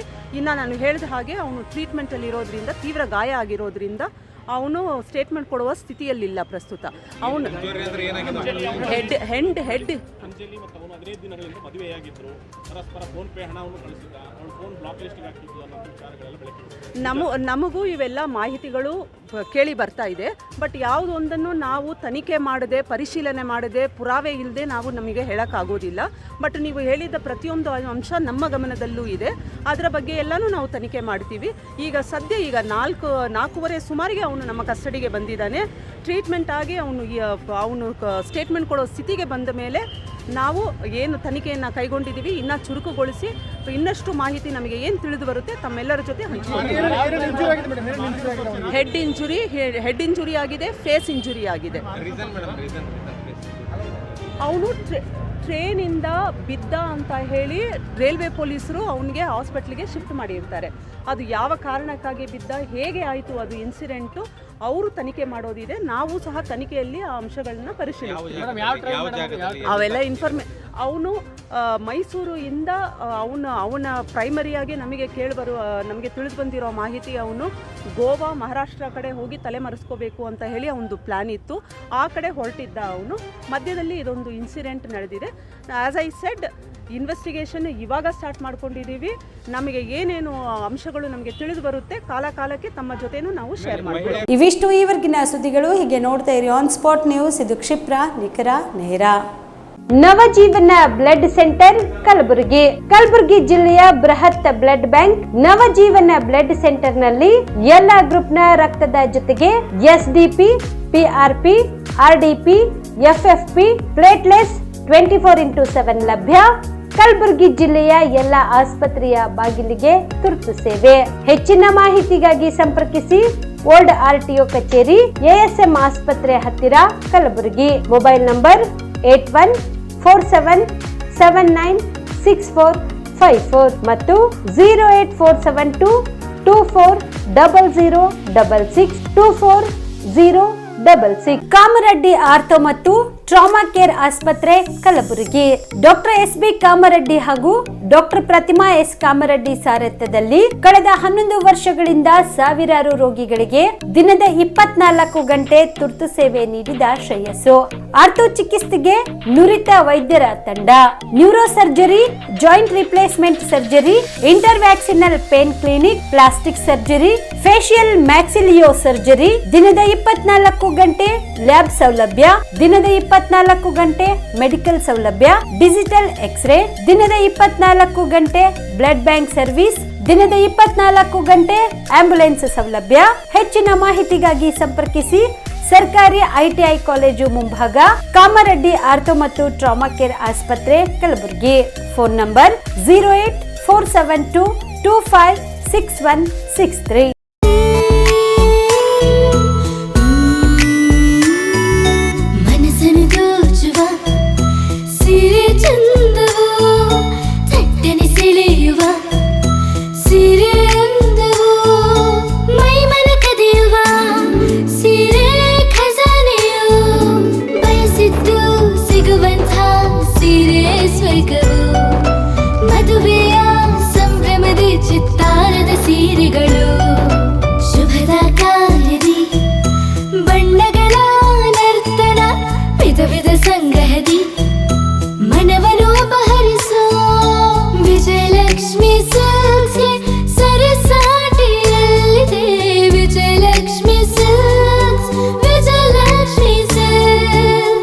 ಗುಲ್ಬರ್ಗ ಜಿಲ್ಲೆಯಲ್ಲಿಯೇ ಮಹಿಳೆಯರ ಮತ್ತು ಮಕ್ಕಳ ವಸ್ತ್ರಗಳ ಏಕೈಕ ಅತಿ ದೊಡ್ಡ showroom Vijayalakshmi silks, city centre mall, super market road, Gulbarga. ನೀವು ರಾತ್ರಿ ಹೊತ್ತು ಕುಟುಂಬದ ಸದಸ್ಯರ ಜೊತೆ ಅಥವಾ ಸ್ನೇಹಿತರ ಜೊತೆ ಎಲ್ಲಾದ್ರೂ ಊಟಕ್ಕೆ ಹೋಗ್ಬೇಕು ಅಂತ ಪ್ಲಾನ್ ಮಾಡ್ತಾ ಇದ್ದೀರಾ? ಹಾಗಾದ್ರೆ ಕಲಬುರಗಿಯಲ್ಲಿ ಹೊಸದಾಗಿ ಪ್ರಾರಂಭವಾಗಿರುವ ಫೋರ್ಟ್ ವ್ಯೂ ಹೋಟೆಲ್ಗೆ ಒಮ್ಮೆ ಭೇಟಿ ನೀಡಿ. ಹೆರಿಟೇಜ್ ಇನ್ ಹೋಟೆಲ್ನ ಓಪನ್ ಟೆರೆಸ್ ಮೇಲೆ ಬೆಂಗಳೂರು, ದೆಹಲಿ ಮಾದರಿಯಲ್ಲಿನ ಸುಂದರ ಆಕರ್ಷಣೆ ಇಲ್ಲಿ ಕಾಣಬಹುದು. ನುರಿತ ಕುಕ್ಗಳಿಂದ ರುಚಿಕರವಾದ ಸ್ವಾದಿಷ್ಟ ಆಹಾರ ಇಲ್ಲಿ ಲಭ್ಯ. ತಣ್ಣನೆಯ ಗಾಳಿ, ತುಂತುರು ನೀರಿನ ಸೌಂಡ್ ಜೊತೆ ಕಲರ್ಫುಲ್ ಲೈಟಿಂಗ್ ನಲ್ಲಿ, ಲೈಟ್ ಮ್ಯೂಸಿಕ್ ನಲ್ಲಿ ಕಲಬುರಗಿಯ ಫೋರ್ಟ್ ಸೇರಿದಂತೆ ಕಲಬುರಗಿ ನಗರವನ್ನ ವೀಕ್ಷಿಸುತ್ತಾ ನಿಮ್ಮ ಕುಟುಂಬದವರ ಜೊತೆ ಅಥವಾ ಸ್ನೇಹಿತರ ಜೊತೆ ಊಟ ಸವಿಯಬಹುದು. ಜೊತೆಗೆ ಇಲ್ಲಿ ಬರ್ತ್ಡೇ ಪಾರ್ಟಿ ಸೇರಿದಂತೆ ಸಣ್ಣ ಪುಟ್ಟ ಪಾರ್ಟಿ ಮಾಡಲು ಎಲ್ಲಾ ರೀತಿಯ ಸೌಲಭ್ಯಗಳು ಉಂಟು. ಹೋಟೆಲ್ನ ಸಮಯ ಮಧ್ಯಾಹ್ನ 3 ಗಂಟೆಯಿಂದ ರಾತ್ರಿ 11 ಗಂಟೆವರೆಗೆ. ಹೆಚ್ಚಿನ ಮಾಹಿತಿಗಾಗಿ ಸಂಪರ್ಕಿಸಿ ಫೋರ್ಟ್ ವ್ಯೂ ಹೋಟೆಲ್, ಹೆರಿಟೇಜ್ ಇನ್ ಮೇಲುಗಡೆ, city bus stand, super market, Kalaburagi. Phone number 9036235555. ನಿಮ್ಮ ಕುಟುಂಬದ ಮದುವೆ ಪಾರ್ಟಿ, ಬರ್ತ್ಡೇ ಪಾರ್ಟಿಗೆ ಸುಂದರವಾದ ಎಲ್ಲಾ ಸೌಲಭ್ಯವುಳ್ಳ ಸ್ಥಳ ವೀಕ್ಷಿಸುತ್ತಿದ್ದೀರಾ? ಹಾಗಾದ್ರೆ ಚಿಂತೆ ಬಿಡಿ. ಕಲಬುರಗಿಯ ಆಳಂದ್ ರಸ್ತೆಯ ಕ್ರಿಸ್ಟಲ್ ಫಾರ್ಮ್ಸ್ ಹೈವೇ ರೆಸಾರ್ಟ್ಗೆ ಒಮ್ಮೆ ಭೇಟಿ ನೀಡಿ. ಹೌದು, ಕ್ರಿಸ್ಟಲ್ ಫಾರ್ಮ್ಸ್ ನಲ್ಲಿ ಸಭೆ ಸಮಾರಂಭ ನಡೆಸಲು seminar hall, birthday party, wedding reception, get together ಪಾರ್ಟಿಗಳು ಸೇರಿದಂತೆ ಎಲ್ಲ ಪಾರ್ಟಿಗಳು ಮಾಡಲು ವಿಶಾಲ ಹಾಗೂ ಎಲ್ಲಾ ಸೌಲಭ್ಯವುಳ್ಳ hitech hall, swimming pool, family restaurant, bar and restaurant, ಮಕ್ಕಳಿಗೆ ಆಟವಾಡಲು ಕಿಡ್ಸ್ ಗೇಮ್, ಸುಸಜ್ಜಿತ ಹಾಗೂ ಸುಂದರವಾದ ಶೂಟ್ ರೂಮ್, ವಿಭಿನ್ನ ಹಾಗೂ ಸ್ವಾದಭರಿತ ಕ್ಯಾಂಟಿನೇಟರ್ ತಿಂಡಿಗಳು, ಜಾಗಿಂಗ್ ಟ್ರ್ಯಾಕ್, ಜಿಮ್ ಸೇರಿದಂತೆ ಎಲ್ಲಾ ಸೌಲಭ್ಯಗಳು ಕ್ರಿಸ್ಟಲ್ ಫಾರ್ಮ್ಸ್ ನಲ್ಲಿ ಲಭ್ಯ. ಹೆಚ್ಚಿನ ಮಾಹಿತಿಗಾಗಿ ಸಂಪರ್ಕಿಸಿ ಕ್ರಿಸ್ಟಲ್ ಫಾರ್ಮ್ಸ್, ಹೈವೇ ರೆಸಾರ್ಟ್, ಕೆರೆ ಬೋಸ್ಕ ಹತ್ತಿರ, ಆಳಂದ್ ರಸ್ತೆ, ಕಲಬುರಗಿ. Phone number 9490295555 7406215555. ಕಲಬುರಗಿ ಜಿಲ್ಲೆಗೆ ಪ್ರವಾಸ ಮಾಡ್ತಾ ಇದ್ದೀರಾ? ಅಲ್ಲಿ ಯಾವ ಹೋಟೆಲ್ನಲ್ಲಿ ಉಳಿದುಕೊಳ್ಳಬೇಕು ಎಂದು ಯೋಚಿಸ್ತಾ ಇದ್ದೀರಾ? ಹಾಗಾದ್ರೆ ಚಿಂತೆ ಯಾಕೆ? ಕಲಬುರಗಿ ಜಿಲ್ಲೆಯ ಪ್ರತಿಷ್ಠಿತ ಅತ್ಯಾಧುನಿಕ ಸೌಲಭ್ಯವುಳ್ಳ ಹೆರಿಟೇಜ್ ಇನ್ ಹೋಟೆಲ್ನಲ್ಲಿ ಉಳಿದುಕೊಳ್ಳಲು ಸೌಲಭ್ಯ ಉಂಟು.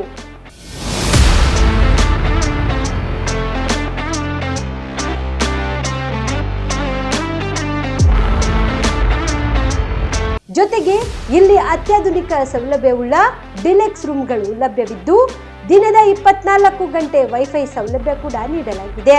ಎಲ್ಲಾ ತರಹದ ಸೌಲಭ್ಯ ಕೂಡ ನೀಡಲಾಗುತ್ತಿದೆ. ರೆಸ್ಟೋರೆಂಟ್ ಸೌಲಭ್ಯದ ಜೊತೆಗೆ ಕಾರ್ ಪಾರ್ಕಿಂಗ್ ವ್ಯವಸ್ಥೆ ಕೂಡ ಮಾಡಲಾಗಿದೆ. ಹೆಚ್ಚಿನ ಮಾಹಿತಿಗಾಗಿ ಸಂಪರ್ಕಿಸಿ heritage inn hotel, city bus stand, super market, Kalaburagi. Phone number 9702205555.